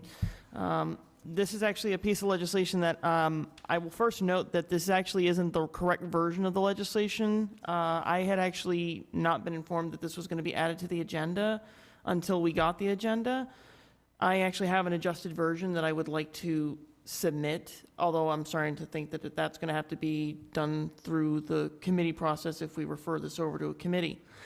But the overall intent of this legislation is to address the issue of automated license plate readers and license plate reader devices, colloquially known as a brand name in town called Flock. There are cameras that you've seen probably in town on tall black poles. They typically have either one little camera unit, it's about roughly the size of a cell phone, and it usually is focused on a roadway or a walkway or any type of public area, and what it is used for is to be able to monitor traffic and such things like that. But I do know that there are concerns from a larger level about the use of the cameras. I recognize that they may be an important tool for law enforcement, but I want to make sure that where this could be unexplored territory, we can at least put guardrails in place to better protect the community. That being said, this proposal that's currently before everybody on your agenda tonight and in your documentation is not a complete full version as I intended it to be. I actually went and had more of it improved, so I'm hoping to at least switch it out for the revised version as opposed to the one that's currently before us tonight. It's unfortunate that I was not notified that this was going to happen, otherwise I would have submitted that. What I can do right now is I have the improved copy in my email account right now. I could forward it to everybody, or at least to Debbie, so she can share it with everyone. So right now, my concern is as to the procedure for this, because it's not the correct version of the legislation and it's before us right now. I'm not sure if Jason can give me a little bit of guidance on this. Would it be appropriate for me to ask that this be removed and in its place the correct version submitted? Or would this have to be done at a future meeting? So you have 2 options. So you can move to amend with an amendment tonight, changing out what you want to change out. You can move to have it referred, which is, I think, what is the kind of the proposed next step. Mm-hmm. During the referral process, when it's being vetted, you can input or make the recommendation if you're on the committee. If you're not, when it gets back through committee, you can make the motion to amend at that time as well. So you can amend at either time. And then the final option is always to continue it to the next meeting. And you can do that as well. So any of those 3 will work. Yeah.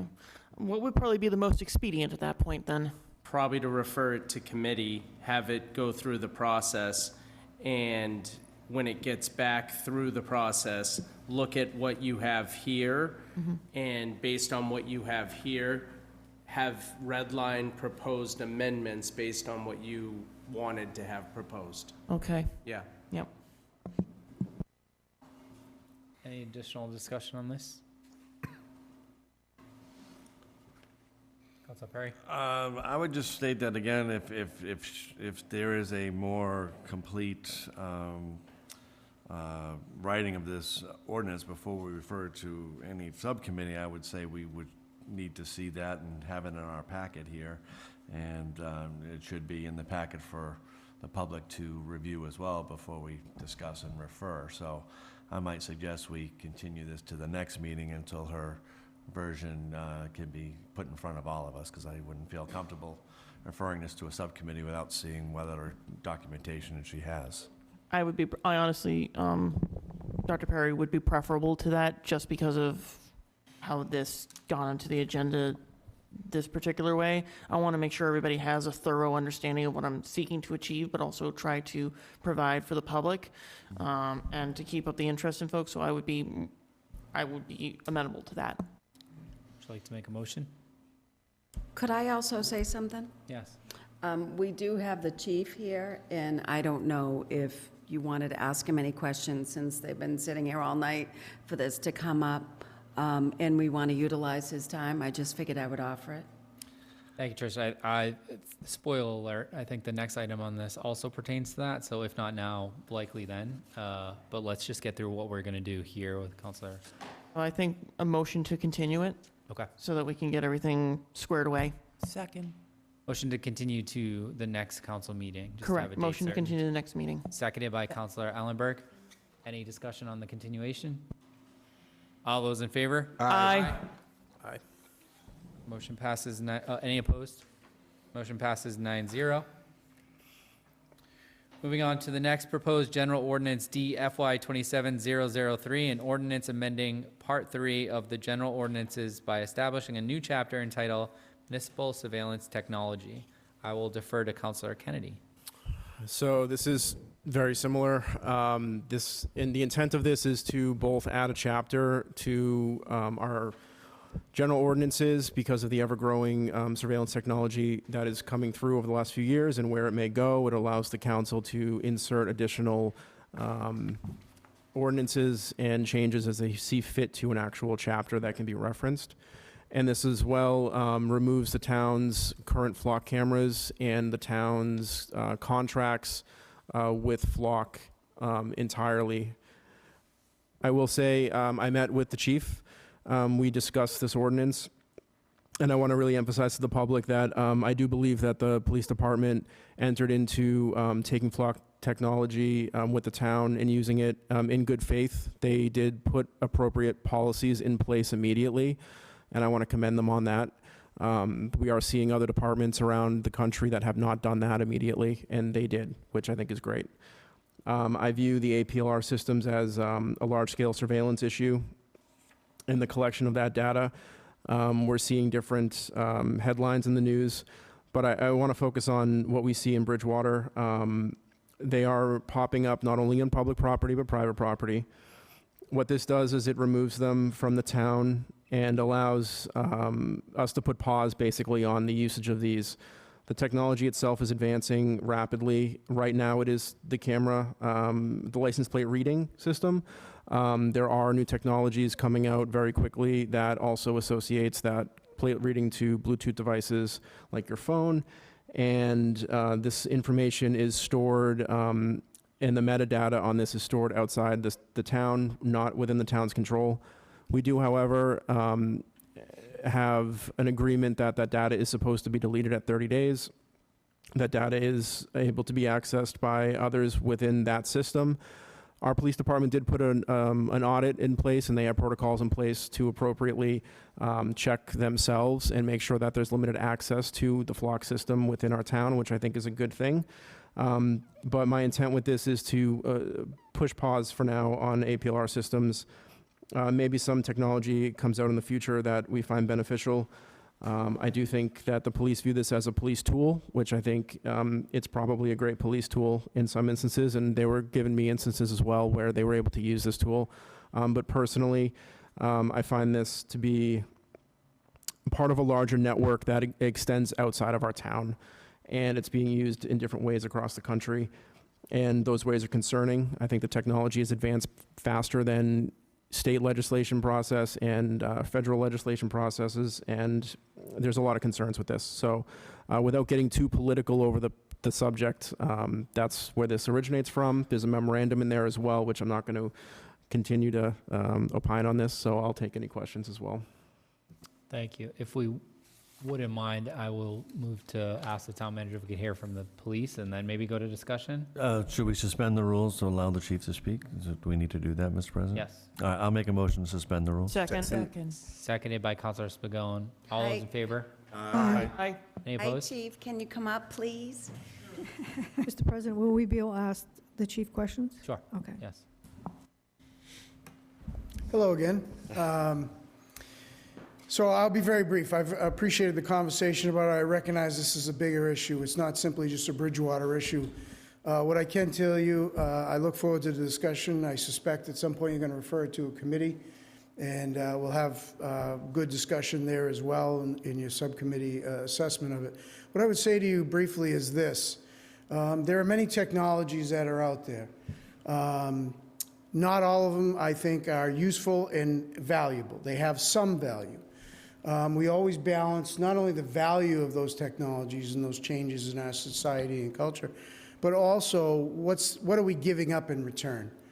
And I think in the license plate reader realm, I'm a convert. I originally was somebody who didn't feel as though the technology was something that was valuable to bring here. There wasn't enough bang for the buck, if you will. And I was also concerned about the privacy issues. But as time has gone on, and I have seen this work, I can provide you with some examples when we get to the committee level or even the full council level when we get to that stage. I'd be happy to do that. But I would tell you this, I think it's proven itself. I have seen it. I am a convert in that I feel as though the privacy interest that is exposed now in simply taking a snapshot of one particular location at a particular time is minimal at best versus the value that we get out of it investigatively. Some of it investigatively may revolve around property crimes and thefts and things like that, which are important, but probably more so and more of a priority is I'm very concerned about turning off this technology, which is limited. It is not a panacea. It is not solving crimes for us. It is just that. It is a tool. But it has I have seen and witnessed, and it has demonstrated to me that the minimal privacy interest that we give up at this time, based on the parameters and the guardrails that we have in place, is outweighed by the value of this investigative tool. And I'll be able to provide you with more of those. I appreciate the conversation I've had with Councilor Kennedy and also with Councilor Spigot about this issue. It's a bigger thing that's at play. I recognize that across the country. But not to delay your meetings any longer, I would just say it's a technology that I strongly believe in. I was brought there. I didn't start there. And I think for what we are asked to do, which is ensure the safety to the best of our abilities in this community, I think this is one of the best tools that we have to ensure that. So I obviously, personally, I oppose and professionally oppose restricting that because we have the guardrails in place. We have those limitations. We have that audit process. We are imperfect people, but we have those procedures in place that I think you expect of us to make sure that the technology is not abused. Where's the technology going to go? I can't answer that for you. You know, it's amazing to me what a phone will do that you all have in your pockets right now when it comes to tracking where you go, what you do, and what you say. This technology is a far cry from that. Now, it's not to say somewhere down the road things won't change, and I think you should address it when it gets to that stage. But the technology as we use it today is limited, has appropriate guardrails. I strongly support it, and I hope you will support us in that as well. So I'll take any questions that you have. Any questions from the council for the chief? Council McGrath? Thank you, Mr. President. Chief, thank you for coming. So if we didn't want them in our neighborhoods and you just had them on the highways exiting and coming off, cars coming on and off of that, would that be enough? Because, I mean, we are a small town. And I don't know what the crimes have been that you've used for it, but mostly if someone's doing a crime, they're getting out of town. Yeah, so just keep in mind, we only have a few of them. Right. So they're only in a few locations within the community. They do not encompass the entire community even. What's a close. few? Excuse me? What's a few? We Like have 6 of them. 6? Yeah, and some are more than one is required on one road. So when you're talking about the number of roads that these are even applied to is very limited. Can you just give us an idea of why you pick certain roads? Busier locations. it's probably the same way that, policing has been done, right? We put our assets and resources in the places that we think we're going to be the most impactful. If we have problems up in the center of town at bar closing time, we put more resources there for public safety purposes. We do the same thing when it comes to technology. We try to, the few beans, if you will, that we have to spend on technology, we invest it in those places that we think it's going to have the most impact for our community. And that's what we've done here. So there's a lot of problems with them, and you have safeties, so people are tracking their ex-girlfriend and stuff like that. I've read about. So how do you make sure those, did you write those safety issues, and who's overlooking those safety issues? Well, that's what you pay me for, right? Okay. So the guardrails that I speak of is a matter of policy. It's a matter of auditing. It's a matter of reviewing and evaluating, what circumstances are being used at. We have a detective sergeant who's been assigned to that auditing process. It's done on a regular basis. I've gone through and I've looked at we have a contract with the company. We've looked at the parameters to make sure the appropriate, or what we think are appropriate guardrails are there.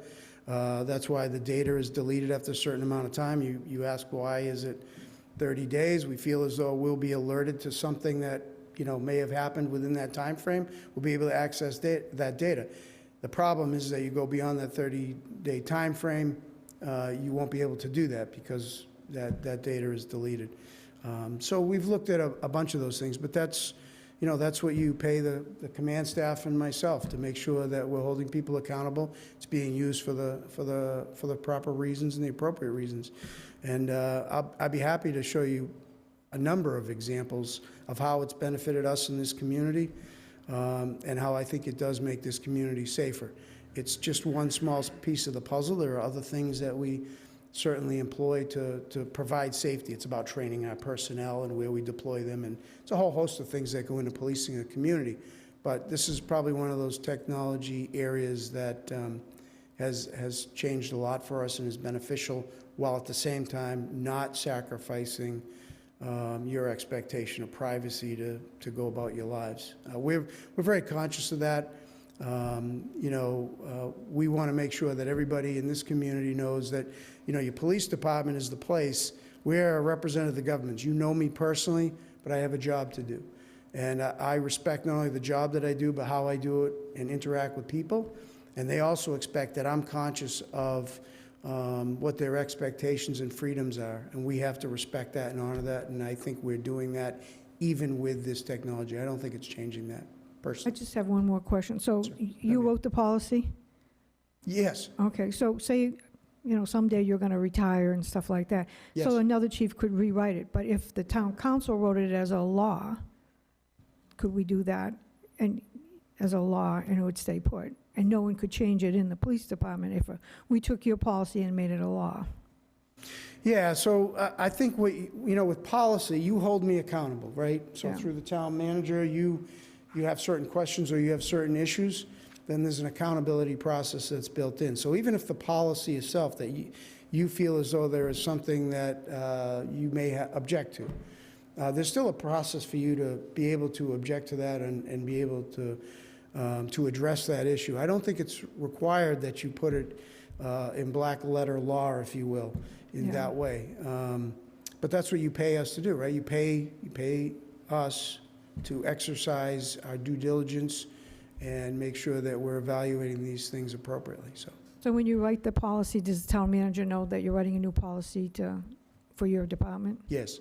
Okay, thank you. Let me clarify that. Okay. The policy is written by us in the police department. But I'll tell you what goes into policy development is not because we just say, hey, we're going to wing it and do this and do that. As you know, as professionals, we're an accredited police agency, which means that we're held to certain standards of utilizing best practices. We do that in every component of our business. We try to use best practices. And how do you do that? We look and see how other communities are doing it. We see what trends are formulating. We also add our own expertise into that, our own training, our own educational component, and say to ourselves, is that appropriate? Is that the degree that we would like to go? So policy development is not done in a vacuum. It's not because, the next community over had a policy. Sometimes we use those policies as a good basis. Hey, I see how you're doing it. This doesn't seem to be appropriate, or this is not effective. How do we need to change that? So It's not as simple as, hey, we just do what we feel like. I just want to make sure you I understand. remembered one more question. So we only have a certain amount now of the cameras. So can you add as many cameras as you want in the town, budget-wise? Well, it's based on funding, certainly. And how we achieved it, just so you know, we achieved this through a Justice Assistant grant that Lieutenant Heil wrote. We got a few things in that grant, and one component of that grant was for to install these flock cameras. We've only had them in the past, for the past year or so. So we've had some opportunity to experience some positives with it. We did our homework. We talked to other communities. We talked about positives and negatives. And based on all of those factors, we felt as though this was a good decision for the community. And I believe that some of the incidents we will be happy to discuss with you, some of which we have to be cautious about how far we go because they're still in prosecution phases. So we have to be careful about how we discuss those incidents without compromising future prosecutions of cases. But I think you'll find that there's some good stories that are in there, some success stories that were helped by this technology. All right, thank you. Thank you, Chief. I just have a brief moment of business. Motion to suspend the rules, Mr. President, and add 30 minutes to the meeting. Have a second? Second. Seconded by Councilor Perry. All those in favor? Aye. Thank you. The meeting's been extended by 30 minutes. 8-1. Voted 8-1. Councilor Perry, sorry. Thank you. Thank you, Chief, for the information so far. Can you just speak to the security of the data, and is it basically hack-proof, or is there any potential chances that that data could leak out somewhere? Well, much like your credit card information at Target, I cannot guarantee that anything is hack-proof. I don't control that parameter. So I wouldn't be here to defend any corporation, company, business entity, government entity to say that it is hack-proof. I can't say that. Certainly. Thank you. Councilor Spigon. Thank you, Mr. President. Chief, I did have one question about the cameras that we procured.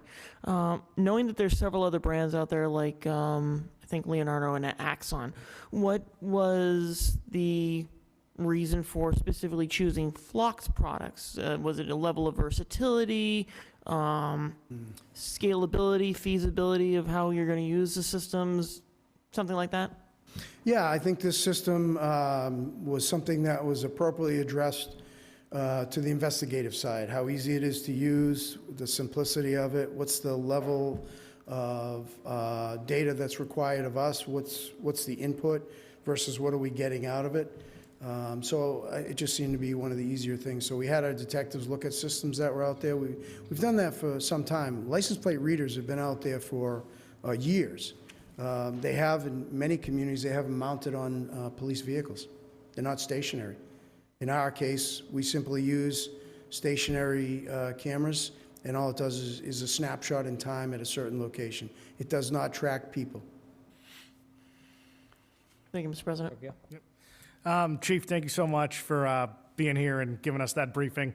I know we had the same constitutional law professor in law school, so I'd be remiss if I didn't kind of run you through the paces real quick of what we learned in Con Law 101, So for me, I do have some concerns with, obviously, the reasonable expectation of privacy standard, third party. So my question is, where is the data held? Is it in an iCloud? Is it in a hard drive? Where is that overall collected data held? Yeah, it's a cloud server, so we do not have it physically on premises. Okay, thank you. And then I would, my next question, and this is just a general statement, I do have some reservations as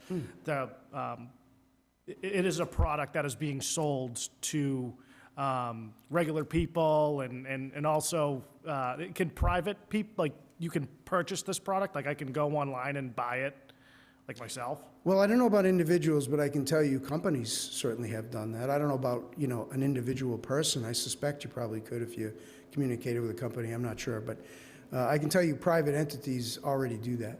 Okay. Thank you. Thank you, Chief. Councilor Kennedy. I don't have a whole lot to add. I just wanted to, again, thank you for meeting with me last week and your officers that met as well. I thought we had a great discussion, and I appreciated just a very frank discussion about the process for you guys and where I was at and just holding that. So thank you. Yeah, appreciate it. And we do share that same concern about privacy. So that's not lost. We do share that same concern. Thank you, Chief. Okay. I don't have any motions on the table, so I will take any motions to refer to committee, to retain. Thank you, I'll make a Chief motion and to Lieutenant. send to Rules and Procedure. Second. Counselor Kennedy made the motion to send to Rules and Procedures, seconded by Counselor Spagone. Any discussion on that? All those in favor? Aye. Any opposed? Excellent. Okay, moving on to Ordinance D FY 27004, Save Volunteer Services Program, Work Off Rules, Eligibility, and Administrative Policies and Procedures. Counselor Perry. Thank you, Mr. President. I am the sponsor of this, but I want to thank Lori and her team. She put most of this language together. But basically, this is just expansion of the Save Work Off program to again just to keep on to extend the town, the participants, the program to continue to be volunteer labor to help reduce their volunteer tax bill, but it just elaborated on the details of the program. Thank you. I will also take a motion to amend the title to make it shorter for the next time it comes around, if you're willing. I was brought this to me by Lori and her team. So In the past, this has been voted to Rules and Procedure and then ultimately came back to the council and forwarded to Budget and Finance Committee. And so that's how we've addressed this in the past, but open to however motion or Motion whatever to you'd like to make. send to Rules and Procedure. Motion made by Councilor Lindy. Second. Seconded by Councilor Spagone. Any discussion? All those in favor? Aye. So that motion will go to Rules and Procedure. Thank you. Moving on to proposed general ordinance D. I think you also need to vote that to finance. My understanding and what I have here is that it comes back to council and then goes to. Then you're going to vote it out? I'm Okay. gonna go one at a time. It's fine. You can do it. Yep. Proposed general ordinance D FY 27005, Chapter 220, Article V, Water Impact Studies and Town Council Notification. I will refer to either Councilor Kennedy or Councilor McGrath. I can start. So this stems from a previous ordinance that's kind of died at this point. I had an ordinance a few months ago about that included water impact studies, and through some complications with moratorium language and MBTA things, that is currently still sitting in committee. And this is a component of that, and Councilor McGrath joined me on this because she had a very reasonable concern. I think we have all experienced now over the last year where developments have happened, and we find out much, much later whether or not a water impact study was even done on these. So this is solving two things at once. There's quite a bit of language in here that I'm not going to read through all of it at the moment, but at a high level, this requires the town to do water impact studies. It highlights a process that captures specific developments. We work together with the town manager as well as DPW director and water superintendent to highlight the areas that would capture the most reasonable water impact studies. Previously, we had water impact studies done on different developments, and there wasn't, in my opinion, a particularly good reason why some things were included, why some things were not included. Some projects had water impact studies done after the fact. So this is to capture everything, lay out exactly what's expected, a base foundation of what's in a water impact study, because water impact studies actually don't specifically include certain things that we may assume they include. They're variable. So this creates a foundation, which was again done with DPW director and water superintendent. And then the notification process for this, I want to highlight, the council does not approve or deny any component of any of these developments. The intent of the approval process is solely, the notification process is solely to notify the council of these when they are done. So that we are informed, so when residents ask us what is going on with this water impact study, or this shows this or that, we don't then have to go look for the information ourselves. We have it available, we're aware of it, and we can discuss those things with residents as well as bring up questions to the town manager and staff. So Councilor McGrath, if there's anything else additional you want to add to this? Yeah, thank you, Mr. Kennedy. Yeah, I was kind of looking at the water impact, and I know that it's important to have backup, no matter who's the town councils or who's the town manager. And also, I had spoken with the chair, Mr. Driscoll, of planning, because I didn't want to use pipe size. I wanted to be able to use how many gallons that something would use. So that's why we have like containing 2 or more dwellings and stuff like that. So it's very precise. So it's using the amount of our water instead of using the pipe size. But I think Mr. Kennedy spoke well on the other stuff. Then I will add, there is quite a bit in here on the regulations. Due to where we're at in the meeting, I'm not going to read through all of them, but at a future reading of this, I will lay that out for the public in this format, outside of this being available online for people to read, and explain in more detail as to how we reach those conclusions that were not related to pipe size, but they're related to bedrooms. They encapsulate subdivisions that are ever expanding, and square footage used, and how we calculated a lot of that. And that will be discussed as well if this gets sent to Rules and Procedure. Thank you. I will take a motion. Motion to refer to Rules and Procedures? Second. Made by Councilor Spigot, seconded by Councilor Lindy. Any further discussion?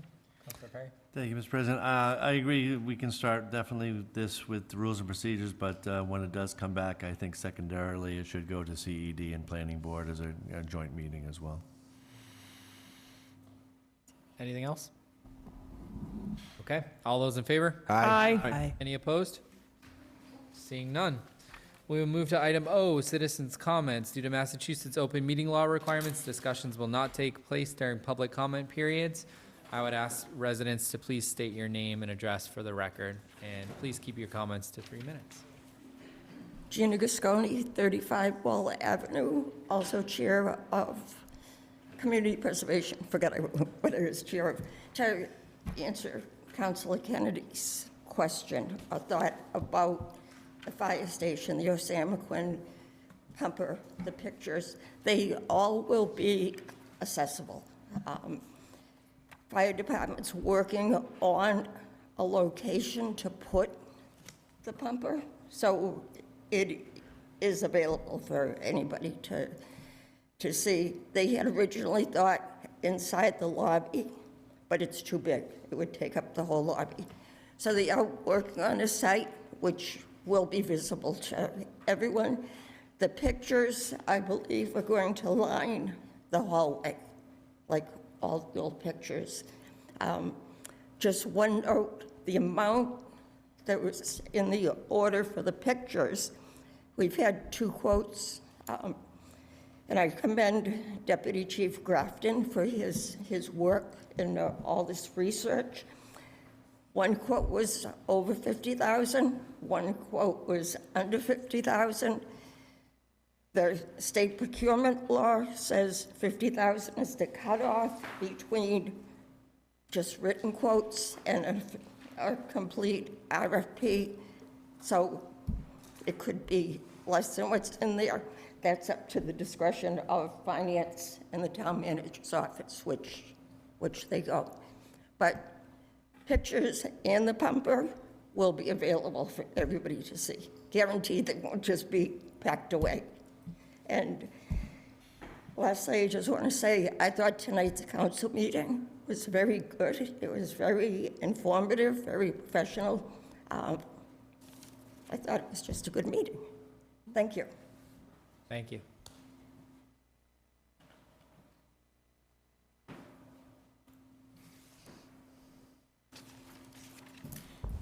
Janet Hanson, Pleasant Street.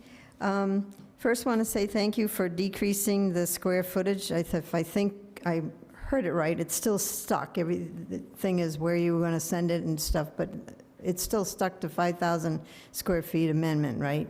I did hear that correctly? Okay. But I thank you for that very much.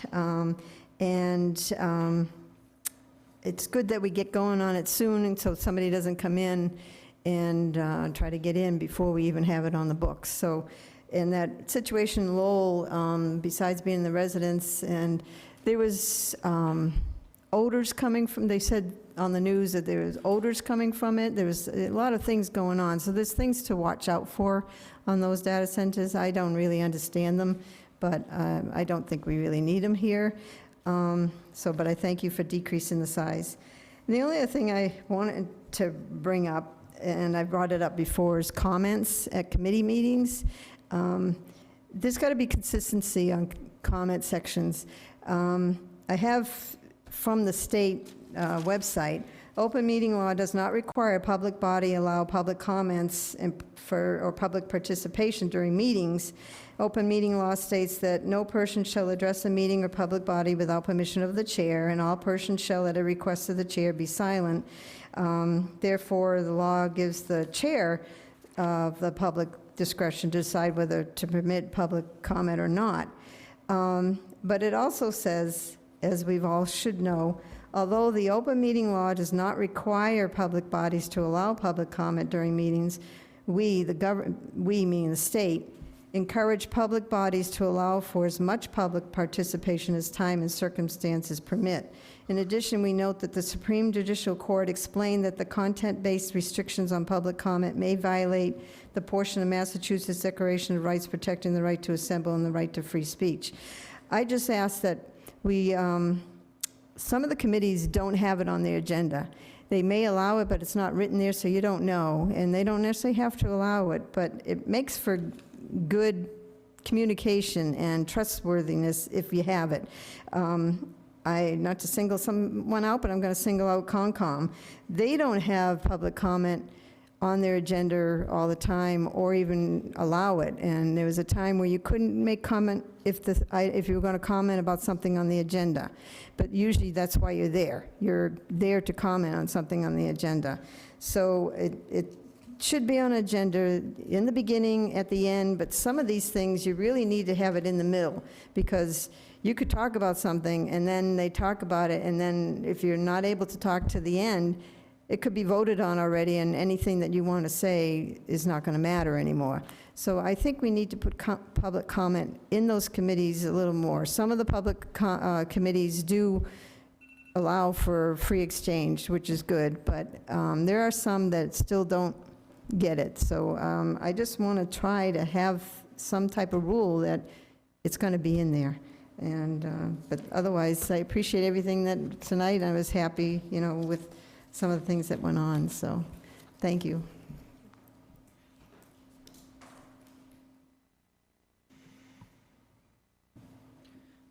Any additional comments? Seeing none, we will move to the next portion of the agenda. Item P, council comments. Councilor comments. I will start with Councilor Ellenberg. I'm going to do my usual and pass because we've had a very long meeting. Councilor Spagone. Given the lateness of the hour, Mr. President, I will also forego comments this evening. Thank you. Councilor Hunt. Me too. Councilor Trocchio. I am not going to pass. I owe somebody an apology. Lori, I've been thinking about my approach. This has been eating me up on how I caught you flat-footed in my style. That was not appropriate for me to do that the way I questioned you. So I'm genuinely sorry about that line of questioning, and I hope that you please accept my apology. Thank you. And it's tough to be in these positions. I hope people know, like, these, when we're up here, I mean, we're now at past 10 o'clock, and these are pretty stressful things, and people come to you all the time with some real tough positions and issues, but thank you. Thank you, Lord. Councilor Perry. Thank you, Mr. President. First, just want to, thank the council and all the firefighters that came out here tonight to put their passion for their case and their, what was in front of us tonight to make a decision. And I think, again, in the end, we all came to a decision that sits well with everybody. So I want to just thank the process. I think it went well, and then hopefully in the end we can continue to financially support that decision. Secondarily, I do want to wish our 12-year-old Bridgewater Little League team that's about to face the biggest game of their life coming up there to get them to the big dance over there in Cooperstown. So I want to wish them the best of luck. Right now, they do look like the team to beat, so I hope they can come through and win and be the New England representative in the Little League World Series. So I want to wish them the best of luck. Thank you, Councilor Perry. Councilor Lindy? Two things. Dr. Perry beat me to it. It's 7 o'clock Thursday night. Can't wait to see it. Where'd my other one go? I don't want the other councilors to think that I voted against extending the meeting, other than nothing good gets accomplished in over a 3-hour meeting. I think we should consider and look at possibly Councilor Spagone's suggestion to meet every week, or we're not meeting again until September 8th. These are just getting more and more, and we have to do something about the length of these meetings. When we were thinking about extending hours, which we did, to tropical smoothies, I'm not a big fan of things after 1 a.m. I did vote the last time to extend it to 24 hours, and now that I really think about it, I mean, it's just a lot, and we take our job seriously, but I teach, and I teach 3-hour classes, and if I don't do a break for 10 minutes or 15 minutes halfway through, I lose my students. So certain classes it works, like TV production, other classes it doesn't work. So I think we need to look at that. We also aren't done tonight. We have an executive session as well. That's kind of why I'm saying it, because that is a major decision, and we're all tired, so. I'll pass. Councilor McGrath. Councilor Kennedy. Thank you, everybody, again, who stays to the end. Thank you to my fellow councilors. I want to congratulate the Fire Local, the men and women over there, on completing this contract. I know that took quite a long time with multiple managers, so I'm glad we were able to accomplish that tonight. I think we had an overall good meeting, and I'm going to pass it along to you. Yeah, I have many thoughts, but not for this evening, so I will also pass and move to executive session. So the council does have an executive session listed on the agenda for this evening, so I will entertain a motion to enter into executive session under MGL Chapter 30A, Section 21A 6, to consider the purchase of real property for municipal water supply purposes.